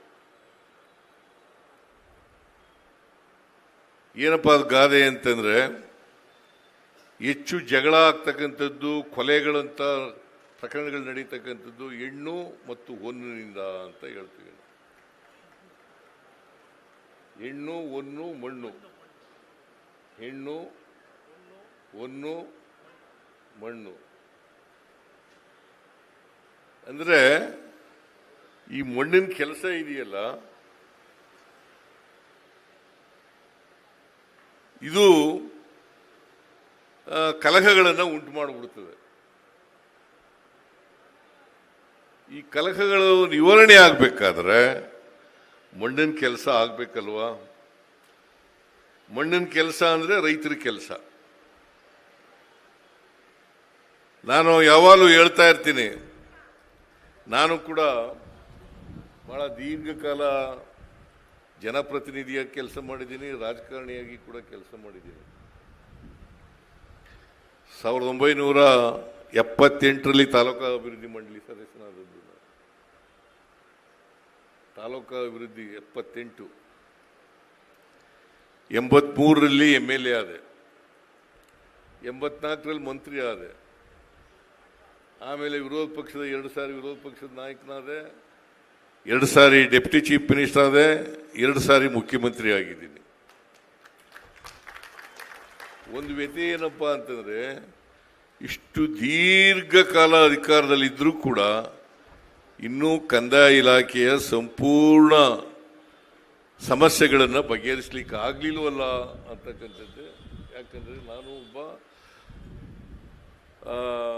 ಹಳ್ಳಿಯಿಂದ ಬಂದವನು, ರೈತಾಪಿ ಕುಟುಂಬದಿಂದ ಬಂದವನು. ನಿಮ್ಮಲ್ಲಿ ಕೂಡ ಅನೇಕ ಜನ ರೈತಾಪಿ ಕುಟುಂಬದಿಂದ ಬಂದಿರತಕ್ಕಂಥದ್ದು, ಇಲ್ಲಿರೋರು ರೈತಾಪಿ ಕುಟುಂಬದಲ್ಲೇ ಬಂದಿರತಕ್ಕಂಥವ್ರು ಬಹಳ ಜನ. ಅದರಿಂದ ತಹಸೀಲ್ದಾರ್ ಕಚೇರಿ ಇದೆಯಲ್ಲ, ಅಸಿಸ್ಟೆಂಟ್ ಕಮಿಷನರ್ ಕಚೇರಿ, ತಹಸೀಲ್ದಾರ್ ಕಚೇರಿ, DC ಕಚೇರಿ, ಇವು ಹೆಚ್ಚು ಜನರು ಬರ್ತಕ್ಕಂಥ ಇಲಾಖೆಗಳು. ಇಲ್ಲಿ ತ್ವರಿತವಾಗಿ ಕೆಲಸ ಆಗಿದ್ರೆ ಬಹುಶಃ ನಾವು ಜನರ ಮೆಚ್ಚುಗೆಯನ್ನ, ರೈತರ ಮೆಚ್ಚುಗೆಯನ್ನು ಪಡೀಲಿಕ್ಕೆ ಸಾಧ್ಯ ಆಗ್ತದೆ. ಅದಕ್ಕೋಸ್ಕರ ನೀವೆಲ್ಲರೂ ಕೂಡ ಕೆಲಸ ಮಾಡ್ತಾ ಇದ್ದೀರಿ. ಇನ್ನೂ ಹೆಚ್ಚು ಕೆಲಸ ಮಾಡಿ ರೈತರಿಗೆ ಸಹಾಯಕರಾಗಬೇಕು ಅಂತಕ್ಕಂಥದ್ದು, ರೈತರ ಸಮಸ್ಯೆಗಳನ್ನು ಬಗೆಹರಿಸಬೇಕು ಅಂತಕ್ಕಂಥದ್ದು ಅತ್ಯಂತ ಅವಶ್ಯ ಅಂತಕ್ಕಂಥ ಮಾತುಗಳನ್ನು ಹೇಳಲಿಕ್ಕೆ ಬಯಸ್ತಾ ಇದ್ದೇನೆ. ಕಳೆದ ನಾವು 2013ರಿಂದ 18ರವರೆಗೆ ಸರ್ಕಾರ ನಡೆಸಿದ್ದೀವಿ.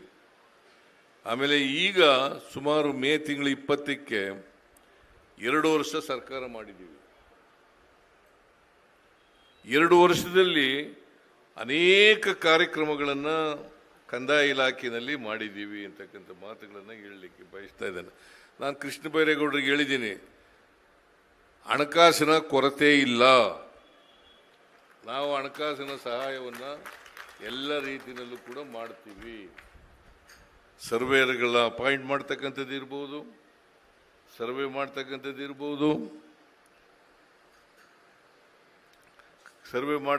ಇರ್ಬೋದು, ನಾನು ಈಗಲೂ ಕೂಡ ಕೃಷ್ಣ ಬೈರೇಗೌಡ ಮನೆಗೆ ಬಂದಿದ್ರು. ನಾನು ಹೇಳಿದೆ, ಸರ್ವೆ ಕೆಲಸ ಪೂರ್ಣ ಮುಗಿಬೇಕು, ಪೋಡಿ ಮುಕ್ತ ಗ್ರಾಮಗಳಾಗಬೇಕು. ಆಮೇಲೆ ಕೆರೆ ಕಟ್ಟೆಗಳಿದಾವಲ್ಲ, ನಮ್ಮ ಜನರಿಗೆ ಒತ್ತುವರಿ ಮಾಡ್ಕೊಳ್ಳೋದು ಒಂದು ಅದು ಅಭ್ಯಾಸನ ರೋಗ ಅಂತ ಕರಿಬೇಕಾ ಏನು ಅಂತ ಗೊತ್ತಿಲ್ಲ. ಅಭ್ಯಾಸ ಮಾಡ್ಕೊಳ್ಳೋದು ಇದಿದೆ. ಈಗ ಕಡಿಮೆ ಆಗಬೇಕಾದ್ರೆ ಅದನ್ನು ದುರಸ್ತಿ ಮಾಡಿದಾಗ ಮಾತ್ರ ಸಾಧ್ಯ ಆಗ್ತದೆ. ಸಂಪೂರ್ಣ ಎಲ್ಲ ಕೆರೆ ಕಟ್ಟೆಗಳು, ಒತ್ತುವರಿ ಪ್ರದೇಶಗಳು, ಈಗ ಎಂಥದ್ದು ಮಾಡ್ತಾ ಇದ್ದೀರಲ್ಲ ನೀವು, ಇಲ್ಲಿವರೆಗೂ ಮಾಡಿರ್ಲಿಲ್ವ ಏನದು? ಅಲ್ಲಪ್ಪ, ಇನ್ಯಾವುದು ರೋವರ್ ಈಗ ಹೊಸದಾಗಿ ಬಂದಿರತಕ್ಕಂಥ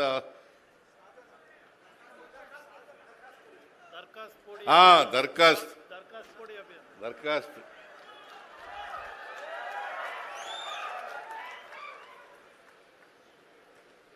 ಈಗ ಎರ್ತರ ಇರ್ತವೆ ಜಮೀನುಗಳು, ಗೌರ್ಮೆಂಟ್ ಇಂದ ಗ್ರ್ಯಾಂಟ್ ಆಗಿರ್ತಕ್ಕಂಥ ಜಮೀನುಗಳಿರ್ತವೆ. ಆಮೇಲೆ ಖಾಸಗಿ ಜಮೀನುಗಳಿರ್ತವೆ. ಅವೆರಡೂ ಸರ್ವೆ ಆಗ್ಬೇಕಲ್ಲ,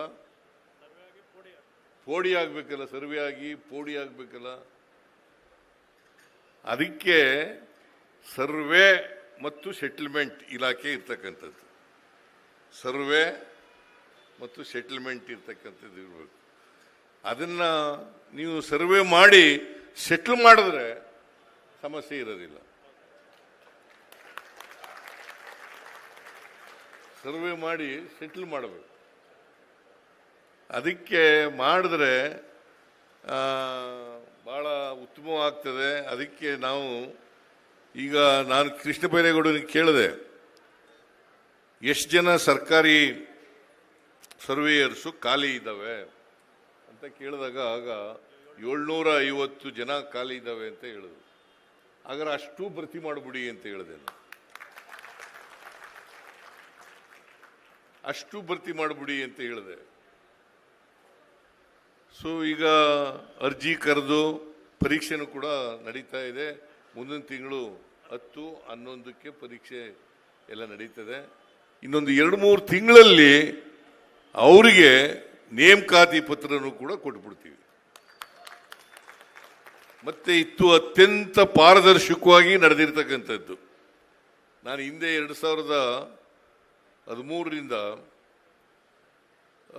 18ರವರೆಗೆ ಇರುವಾಗ 5 ವರ್ಷದಲ್ಲಿ 1,00,000 ಉಪಾಧ್ಯಾಯರುಗಳನ್ನು ನೇಮಕ ಮಾಡೋದು. 1,00,000. ಗೋವಿಂದೇಗೌಡರು ಪ್ರೈಮರಿ ಎಜುಕೇಷನ್ ಮಿನಿಸ್ಟರ್ ಆಗಿದ್ದರು. ಆಗ ನಾನು ಹೇಳಿದೆ ಗೋವಿಂದೇಗೌಡರಿಗೆ, ಎಷ್ಟು ಖಾಲಿ ಹುದ್ದೆಗಳಿದ್ದಾವೆ ಅಷ್ಟನ್ನು ಭರ್ತಿ ಮಾಡಿಬಿಡಿ, ಮತ್ತೆ ಪಾರದರ್ಶಕವಾಗಿ ಮಾಡಿ ಅಂತ ಹೇಳಿದ್ರಿ. ಗೋವಿಂದೇಗೌಡರು ಬಹಳ ಪ್ರಾಮಾಣಿಕರಾಗಿದ್ದರು. 1,00,000 ಉಪಾಧ್ಯಾಯರುಗಳನ್ನು ನೇಮಕ ಮಾಡಿದ್ರು. ಮತ್ತೆ ₹1 ಮಧ್ಯವರ್ತಿಗಳ ಹಾವಳಿ ಇಲ್ಲದೇನೆ ಮಾಡಿದ್ರು. ಈಗಲೂ ಕೂಡ ಮಧ್ಯವರ್ತಿಗಳು ಹಾವಳಿ ಇರಬಾರದು. ಮಧ್ಯವರ್ತಿಗಳಿಂದಲೇ ಲಂಚ ಜಾಸ್ತಿ ಆಗೋದು. ಅದು ಮಧ್ಯವರ್ತಿಗಳ ಹಾವಳಿ ಇಲ್ದೇನೆ ಈಗ ನೇರವಾಗಿ ಪರೀಕ್ಷೆ ಮಾಡಿ, ನಾನು ಈ 750 ಜನ ಯಾರ್ಯಾರು ಆಯ್ತಾ ಇದ್ದೀರಿ ಅವರೆಲ್ರಿಗೂ ಹೇಳ್ತೀನಿ, ಯಾರಿಗೂ ₹1 ಕೊಡಬಾರದು, ಮಧ್ಯವರ್ತಿಗಳು ಕೂಡ ಇರಬಾರದು. ಮಧ್ಯವರ್ತಿಗಳು ಕೂಡ ಇರಬಾರ್ದು. 750 ಜನ ಮತ್ತೆ 1227 ಜನ 1227 ಜನ ಲೈಸೆನ್ಸ್ಡ್ ಸರ್ವೇಯರ್ಸ್. ಅವ್ರಿಗೇನು ಕನ್ನಡದಲ್ಲಿ ಪರವಾನಗಿ ಭೂಮಾಪಕರು ಅವರನ್ನು ಮಾಡ್ಕೊಂಡಿದ್ದೀವಿ. ಅವ್ರು ಈಗ ಒಂದು ಮನವಿ ಕೊಟ್ಟರು, ಏನಪ್ಪಾ ಅಂತಂದ್ರೆ ನಮ್ಮನ್ನೆಲ್ಲ ಪರ್ಮನೆಂಟ್ ಮಾಡಿಬಿಡಿ ಸರ್.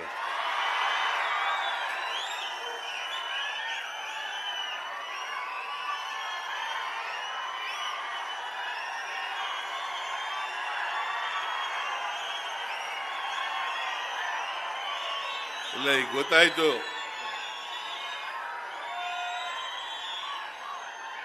ಇಷ್ಟೊಂದು ಸಿಳ್ಳೆಗಳು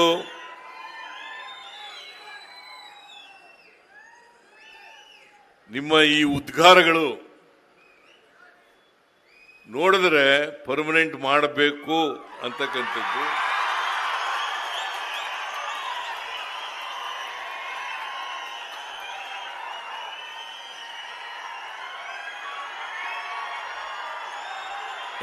ಆಯ್ತು ಬಿಡಿ, ಆಯ್ತು. ನಮ್ಮ ಸರ್ಕಾರ ಈ ಯಾರ್ಯಾರು ಲೈಸೆನ್ಸ್ಡ್ ಸರ್ವೇಯರ್ಸ್ಗಳಿದ್ದಾರೆ ಅವರನ್ನ ಪರ್ಮನೆಂಟ್ ಮಾಡಲಿಕ್ಕೆ ಏನಪ್ಪ ಷಡಕ್ಷರಿ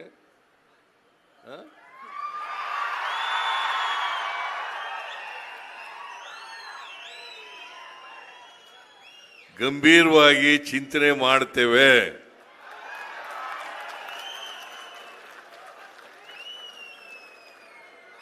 ಅದನ್ನು ಮಾಡೋಣ. ಆಮೇಲೆ ಸರ್ವೆ ಸೆಟಲ್ಮೆಂಟ್ನವರು ಕೂಡ ಒಂದು ಮನವಿಯನ್ನು ಕೊಟ್ಟಿದ್ದಾರೆ. ಆ ಮನವಿನೂ ಕೂಡ ಪರಿಶೀಲನೆ ಮಾಡ್ತೇವೆ ಅಂತಕ್ಕಂಥ ಮಾತುಗಳನ್ನು ಹೇಳಲಿಕ್ಕೆ ಬಯಸ್ತಾ ಇದ್ದೇನೆ. ಆಮೇಲೆ 36 ಜನ ಅಸಿಸ್ಟೆಂಟ್ ಡೈರೆಕ್ಟರ್ ADLR ಅದು ಇಂಗ್ಲಿಷ್ ಪದ.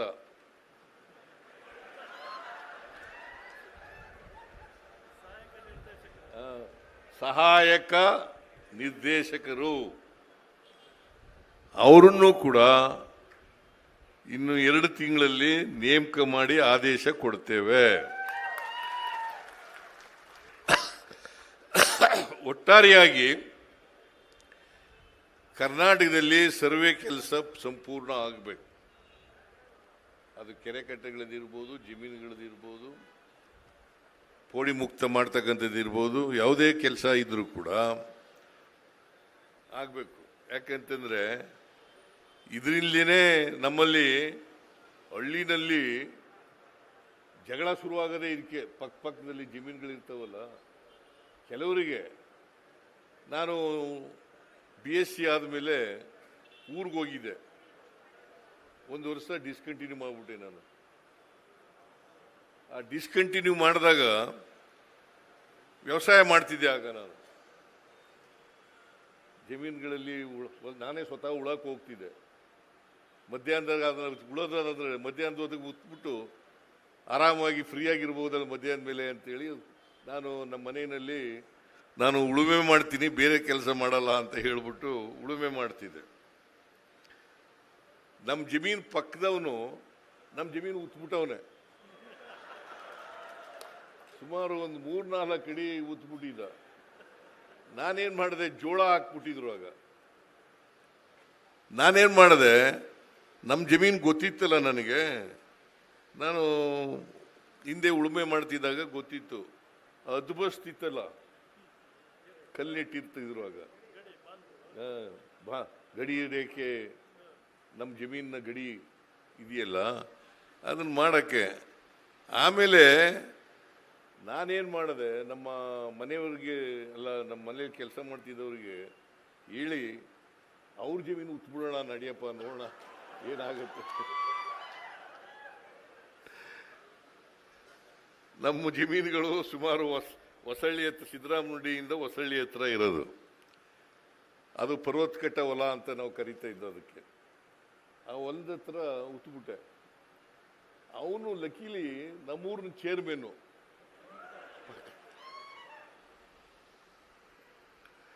ಆಮೇಲೆ ಊರಿನಲ್ಲಿ ಪಂಚಾಯಿತಿ ಆಯಿತು, ಅದೆಲ್ಲ ಬಿಡಿ, ಅದು ಕತೆ. ಆಮೇಲೆ ನಾನು ವ್ಯವಸಾಯ ಮಾಡೋದೇ ಬಿಟ್ಬಿಟ್ಟು ಆಮೇಲೆ. ಸೊ ಯಾಕೆ ಈ ಮಾತನ್ನು ಹೇಳ್ತಾ ಇದ್ದೀನಿ ಅಂತಂದರೆ, ನಾವು ಸರಿಯಾದ ರೀತಿಯಲ್ಲಿ ಅಳತೆ ಮಾಡಿ ಸೆಟ್ಲ್ಮೆಂಟ್ ಮಾಡಿ ಅದು ಅಳತೆಗಲ್ಲುಗಳನ್ನು ಇಡದೇ ಹೋದರೆ ಹಳ್ಳಿಗಳಲ್ಲಿ ಈ ಥರದ ಸಮಸ್ಯೆಗಳು ಉದ್ಭವ ಆಗ್ತವೆ. ಮಂಜುನಾಥ್ ಕೂಡ ನೀನು ಹಳ್ಳಿಯಿಂದ ಬಂದಿರೋದಲ್ಲ? ಹಳ್ಳಿಯಿಂದ ಬಂದಿರೋದು ಗೊತ್ತಿರ್ತದೆ. ಹಳ್ಳಿಯಿಂದ ಯಾರ್ಯಾರು ಹಳ್ಳಿಯಿಂದ ಬಂದಿದ್ದಾರೆ ಅವರೆಲ್ರಿಗೂ ಗೊತ್ತಿದೆ. ಕೃಷ್ಣ ಬೈರೇಗೌಡನು ಕೂಡ ಅವರ ಅಪ್ಪ ನಮ್ಮ ಜೊತೆಯಲ್ಲಿ ವ್ಯವಸಾಯ, ಅವರು ಸ್ವತಃ ವ್ಯವಸಾಯ ಮಾಡೋಕೆ ಹೋಯ್ತಿದ್ರು. ಇವನು ಕೃಷ್ಣ ಬೈರೇಗೌಡ ಹೋಗಲ್ಲ, ಇವ್ರು ಹೋಯ್ತಾಳೆ.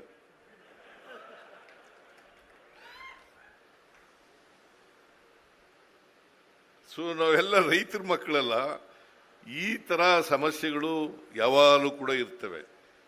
ಆಮೇಲೆ ನಮ್ಮ ಕೆರೆಕಟ್ಟೆಗಳು, ಸರ್ಕಾರದ ಕೆರೆಕಟ್ಟೆಗಳಿದ್ದಾವಲ್ಲ, ಇವನ್ನೆಲ್ಲ ಒತ್ತುವರಿ ಮಾಡ್ಕೊಂಡ್ಬಿಟ್ಟಿದ್ದಾರೆ.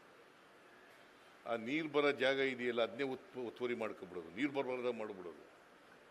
ಆಮೇಲೆ ಸಿಲ್ಟಪ್ ಆಗಿ ಅವೆಲ್ಲ ಕೆರೆಗಳೆಲ್ಲ ಮುಚ್ಕೊಬಿಟ್ಟು ಈಗ ಭಾಳ ಕೆರೆಗಳೆಲ್ಲ ಸರ್ಕಾರಿ ಕಟ್ಟಡಗಳು, ಖಾಸಗಿಯವರು ಆಕ್ರಮಣ ಮಾಡ್ಕೊಂಡಿರ್ತಕ್ಕಂಥದ್ದು ಇವೆಲ್ಲ ಆಗ್ಬಿಟ್ಟಿದ್ದಾವೆ. ಕೆರೆಗಳ ಸ್ವರೂಪನೇ ಹೋಗ್ಬಿಟ್ಟಿದ್ದಾವೆ. ಈಗ ಕೆರೆಗಳ ಸ್ವರೂಪನೇ ಹೋಗ್ಬಿಟ್ಟಿದ್ದಾವೆ. ಈಗ ನಮ್ಮ ಎಂಥದ್ದು ಬಸ್ ಸ್ಟ್ಯಾಂಡ್ ಇದೆಯಲ್ಲ ಇಲ್ಲಿ, ಅದು ಕೆರೆ. ಮೊದಲು ಅದು ಕೆರೆ. ಆ ಕೆರೆನ ಇದನ್ನು ಮಾಡದೆ, ದುರಸ್ತಿ ಮಾಡದೇ ಇದರಿಂದ ಅದು ಇವತ್ತು ಆ ಕೆರೆ ಸ್ವರೂಪ ಇಲ್ಲ, ಸರ್ಕಾರಿ ಜಮೀನು ಆಗ್ಬಿಟ್ಟದೆ, ಅದು ಬಸ್ ಸ್ಟ್ಯಾಂಡ್ ಆಗ್ಬಿಟ್ಟದೆ. ಈ ಥರ ಅನೇಕ ಪ್ರಾಪರ್ಟಿಗಳು ಹಾಕ್ಬಿಡ್ತವೆ. ಅದಕ್ಕೆ ನೀವು ಸರ್ವೆ ಮಾಡಬೇಕು, ದುರಸ್ತಿ ಮಾಡಬೇಕು, ಸೆಟ್ಲ್ಮೆಂಟ್ ಮಾಡಿದಾಗ ಮಾತ್ರ ಉಳಿಲಿಕ್ಕೆ ಸಾಧ್ಯ ಆಗ್ತದೆ. ಈ ಪ್ರಾಪರ್ಟಿಗಳನ್ನೆಲ್ಲ ಉಳಿಸ್ಕೊಳ್ಳಿಕ್ಕೆ ಸಾಧ್ಯ ಆಗ್ತದೆ. ಯಾಕಂತಂದರೆ ನಮ್ಮದು ಹಳ್ಳಿಗಳ ದೇಶ.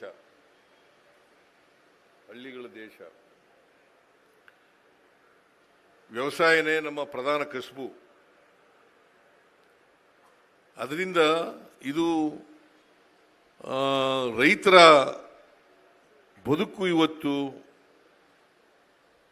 ಯಾವುದೇ ನಿರಾತಂಕವಾಗಿ ನಡೀಬೇಕಾದ್ರೆ ನಾವು ಇವನ್ನೆಲ್ಲ ಮಾಡಲೇಬೇಕಾಗ್ತದೆ. ಅದಕ್ಕೋಸ್ಕರ ರೆವಿನ್ಯೂ ಡಿಪಾರ್ಟ್ಮೆಂಟ್ ಇರ್ತಕ್ಕಂಥದ್ದು. ಹಿಂದೆ ಎಲ್ಲ ರೆವಿನ್ಯೂ ಡಿಪಾರ್ಟ್ಮೆಂಟೇ ಹೆಚ್ಚು ಆದಾಯನ ತಂದುಕೊಡ್ತಿದ್ದಂಥ ಇಲಾಖೆ. ಈಗ ಕಡಿಮೆ ಆಗಿಬಿಟ್ಟಿದೆ. ನಾವೆಲ್ಲ ಈಗ ರೆವಿನ್ಯೂ ಎಲ್ಲ ಕಂದಾಯ ವಸೂಲು ಮಾಡದೇ ಇರೋದ್ರಿಂದ, ಬಿಟ್ಬಿಟ್ಟಿರೋದ್ರಿಂದ ಈಗ ಅದರ ಇಂಪಾರ್ಟೆನ್ಸು ಕಡಿಮೆ ಆಗ್ತಾ ಇದೆ. ಆದರೆ ಈ ಸರ್ವೆ ಆ್ಯಂಡ್ ಸೆಟ್ಲ್ಮೆಂಟ್ ಇದೆಯಲ್ಲ, ಇದು ಬಹಳ ಪ್ರಾಮುಖ್ಯತೆ ಇರ್ತಕ್ಕಂಥ ಇಲಾಖೆ. ಈ ಇಲಾಖೆಗೆ ಇದಕ್ಕೆ ಶಕ್ತಿ ತುಂಬತಕ್ಕಂಥ ಕೆಲಸವನ್ನು ನಮ್ಮ ಸರ್ಕಾರ ಮಾಡುತ್ತದೆ. ಯಾಕಂತಂದರೆ ನಾವು ರೈತರ ಪರವಾಗಿರ್ತಕ್ಕಂಥ ಸರ್ಕಾರ. ಈಗಲೂ ಕೂಡ ನಾನು ಇವ್ರ ಜಮೀನುಗಳಿಗೆಲ್ಲ ಹೋಗಿದ್ದೆ, ಬೈರೇಗೌಡರ ಜಮೀನುಗಳಿಗೆಲ್ಲ ಹೋಗಿದ್ದೆ. ಅಲ್ಲಿ ಈಗಲೂ ವ್ಯವಸಾಯ ಮಾಡ್ತಾರೆ. ಸೊ ನಮ್ಮೂರಿನಲ್ಲೂ ಕೂಡ ಈಗ ನಾನು ಲಾಗ್ ಬಂದ ಮೇಲೆ ಬಿಡ್ಬಿಟ್ಟೆ, ನಾನು ವ್ಯವಸಾಯ ಮಾಡೋದೇ ಬಿಡ್ಬಿಟ್ಟೆ. ಅಲ್ಲಿವರೆಗೆ ವ್ಯವಸಾಯ ಮಾಡ್ತಿದ್ದದನ್ನು 68, 69 ಅಲ್ಲಿವರೆಗೂ ವ್ಯವಸಾಯ ಮಾಡ್ತಿದ್ದೆ. ಆದ್ಮೇಲೆ ಬಿಟ್ಬಿಟ್ಟೆ, ವ್ಯವಸಾಯ ಮಾಡೋದು ಬಿಟ್ಟೆ. ಈಗ ಎಲ್ಲ ನಮ್ಮ ಮನೆಯವರು ಎಲ್ಲ ಭಾಗ ಆಗ್ಬಿಟ್ಟಿದ್ದಾರೆ. ಈಗ ಭಾಗ ಆಗುತ್ತಲೇ ಇರ್ತಾರೆ. ಅದಕ್ಕೆ ಹಿಡುವಳಿ ಎಲ್ಲ ಕಮ್ಮಿ ಆಗ್ಬಿಟ್ಟಿರೋದು. ಈ ಹಿಡುವಳಿ ಬಹಳ ಕಡಿಮೆ ಆಗ್ಬಿಟ್ಟಿದೆ ಈಗ. ಸೊ ನಾವು ಭಾಗ ಆದಾಗ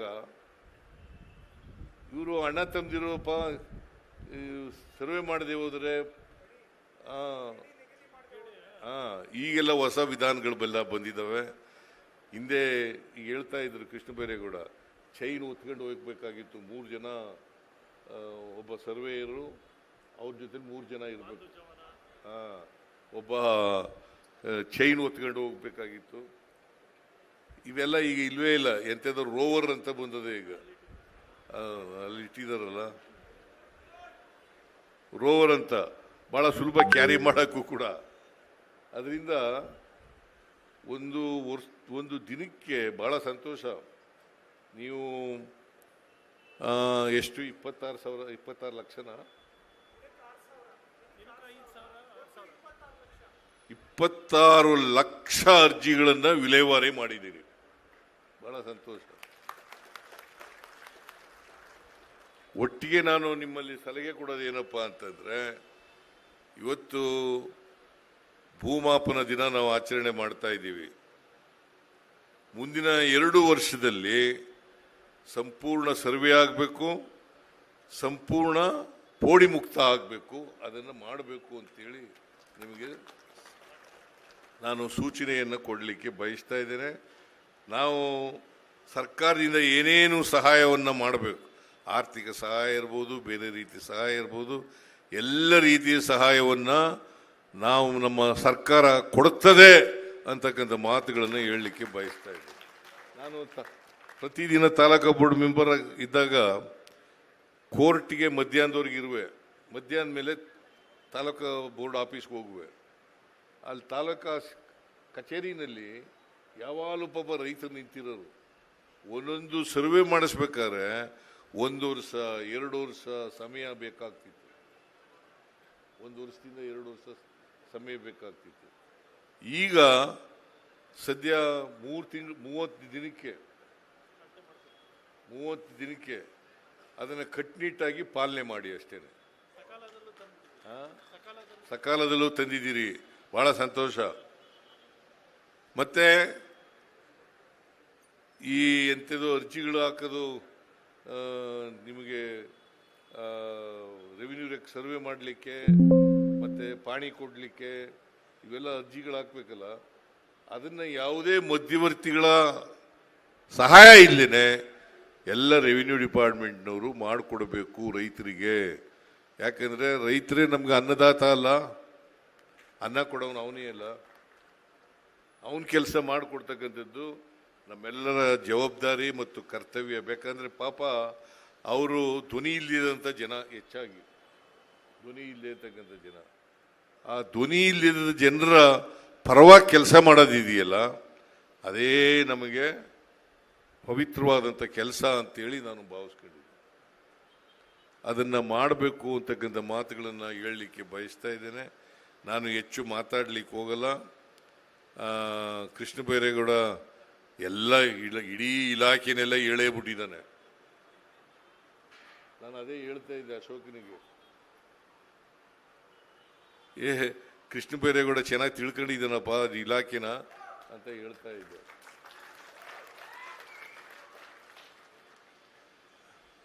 ಸೊ ಅವನ ಕೃಷ್ಣ ಬೈರೇಗೌಡರ ನೇತೃತ್ವದಲ್ಲಿ ಒಳ್ಳೆಯ ಕೆಲಸಗಳಾಗಲಿ, ರೈತರ ಕೆಲಸ ಆಗಲಿ, ಈ ಸರ್ವೆ ಕೆಲಸ ಎಲ್ಲ ಆಗಲಿ, ದುರಸ್ತಿ ಆಗಲಿ, ಮತ್ತು ಪೋಡಿ ಮುಕ್ತ ಆಗಲಿ ಅಂತೇಳಿ ಹಾರೈಸಿ ಈ ಕಾರ್ಯಕ್ರಮದಲ್ಲಿ ಅತ್ಯಂತ ಸಂತೋಷದಿಂದ ಭಾಗಿಯಾಗಿದ್ದೇನೆ ಅಂತ ಹೇಳ್ತಾ ನಿಮ್ಮೆಲ್ಲರಿಗೂ ಮತ್ತೊಮ್ಮೆ ಧನ್ಯವಾದಗಳನ್ನು ಹೇಳಿ ನನ್ನ ಮಾತನ್ನು ಮುಗಿಸ್ತೇನೆ. ಜೈ ಹಿಂದ್, ಜೈ ಕರ್ನಾಟಕ. ಕಂದಾಯ ಇಲಾಖೆಯ ಮುಖೇನ ರೈತರಿಗೆ ಶಕ್ತಿ ತುಂಬಲಿಕ್ಕೆ ನಮ್ಮ ಸರ್ಕಾರ ಸರ್ವ ರೀತಿಯಲ್ಲೂ ಸಿದ್ಧವಾಗಿದೆ, ಸನ್ನದ್ಧವಾಗಿದೆ. ನಾವಿದ್ದೇವೆ ನಿಮ್ಮ ಪರವಾಗಿ, ನಿಮ್ಮ ಹಿತಕ್ಕಾಗಿ, ನಿಮ್ಮ ಸಂರಕ್ಷಣೆಗಾಗಿ ಎನ್ನುವ ಮಾತುಗಳನ್ನು ವ್ಯಕ್ತಪಡಿಸುವಂಥ ಸನ್ಮಾನ್ಯ ಮುಖ್ಯಮಂತ್ರಿಗಳಾದ ಶ್ರೀ ಸಿದ್ದರಾಮಯ್ಯನವರಿಗೆ ಅನಂತ ವಂದನೆಗಳು. ವಿನಯ್ ಕುಲಕರ್ಣಿಯವರು ಮಾನ್ಯ ಶಾಸಕರು ಕಾರ್ಯಕ್ರಮದಲ್ಲಿ ಭಾಗಿಗಳಾಗಿದ್ದಾರೆ, ಅವರಿಗೂ ಕೂಡ ಹೃತ್ಪೂರ್ವಕವಾದಂಥ ಸ್ವಾಗತ ಮತ್ತು ಧನ್ಯವಾದಗಳು. ಭೂಮಾಪನ, ಕಂದಾಯ ವ್ಯವಸ್ಥೆ ಮತ್ತು ಭೂ ದಾಖಲೆಗಳ ಇಲಾಖೆ ಹಾಗೂ ಇಲಾಖೆಯ ಎಲ್ಲ ನೌಕರರ ಸಂಘಗಳ ವತಿಯಿಂದ 36ನೇ ರಾಷ್ಟ್ರೀಯ ಭೂಮಾಪನ ದಿನಾಚರಣೆ ಸಮಾರಂಭ ಎಲ್ಲರ ಸಹಕಾರದಿಂದ, ಎಲ್ಲರ ಸಹಭಾಗಿತ್ವದಿಂದ ಸಂಪನ್ನವಾಗಿದೆ. ಸಹಕರಿಸಿದಂತಹ ಪ್ರತಿಯೋರ್ವರಿಗೂ ಕೂಡ, ಭಾಗವಹಿಸಿದಂತಹ ಗಣ್ಯಮಾನ್ಯರಿಗೆ, ಸಹಕರಿಸಿದಂತಹ ಪ್ರತಿಯೋರ್ವರಿಗೂ ಅನಂತ ವಂದನೆಗಳು. ಮಾಧ್ಯಮ ಮಿತ್ರರಿಗೆ ವಿಶೇಷವಾದಂತಹ ವಂದನೆಗಳು. ಆರಕ್ಷಕ ಅಧಿಕಾರಿ ಬಂಧುಗಳಿಗೆ, ಸಿಬ್ಬಂದಿ ವರ್ಗದವರಿಗೆ, ಸರ್ವರಿಗೂ ಕೂಡ ಅನಂತ ವಂದನೆಗಳು. ಒಳಿತಾಗಲಿ, ಶುಭವಾಗಲಿ. ನಮಸ್ಕಾರ.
दरिया मैं ही गया, इश्क इबादत बन ही गया कि रब्बा जानदा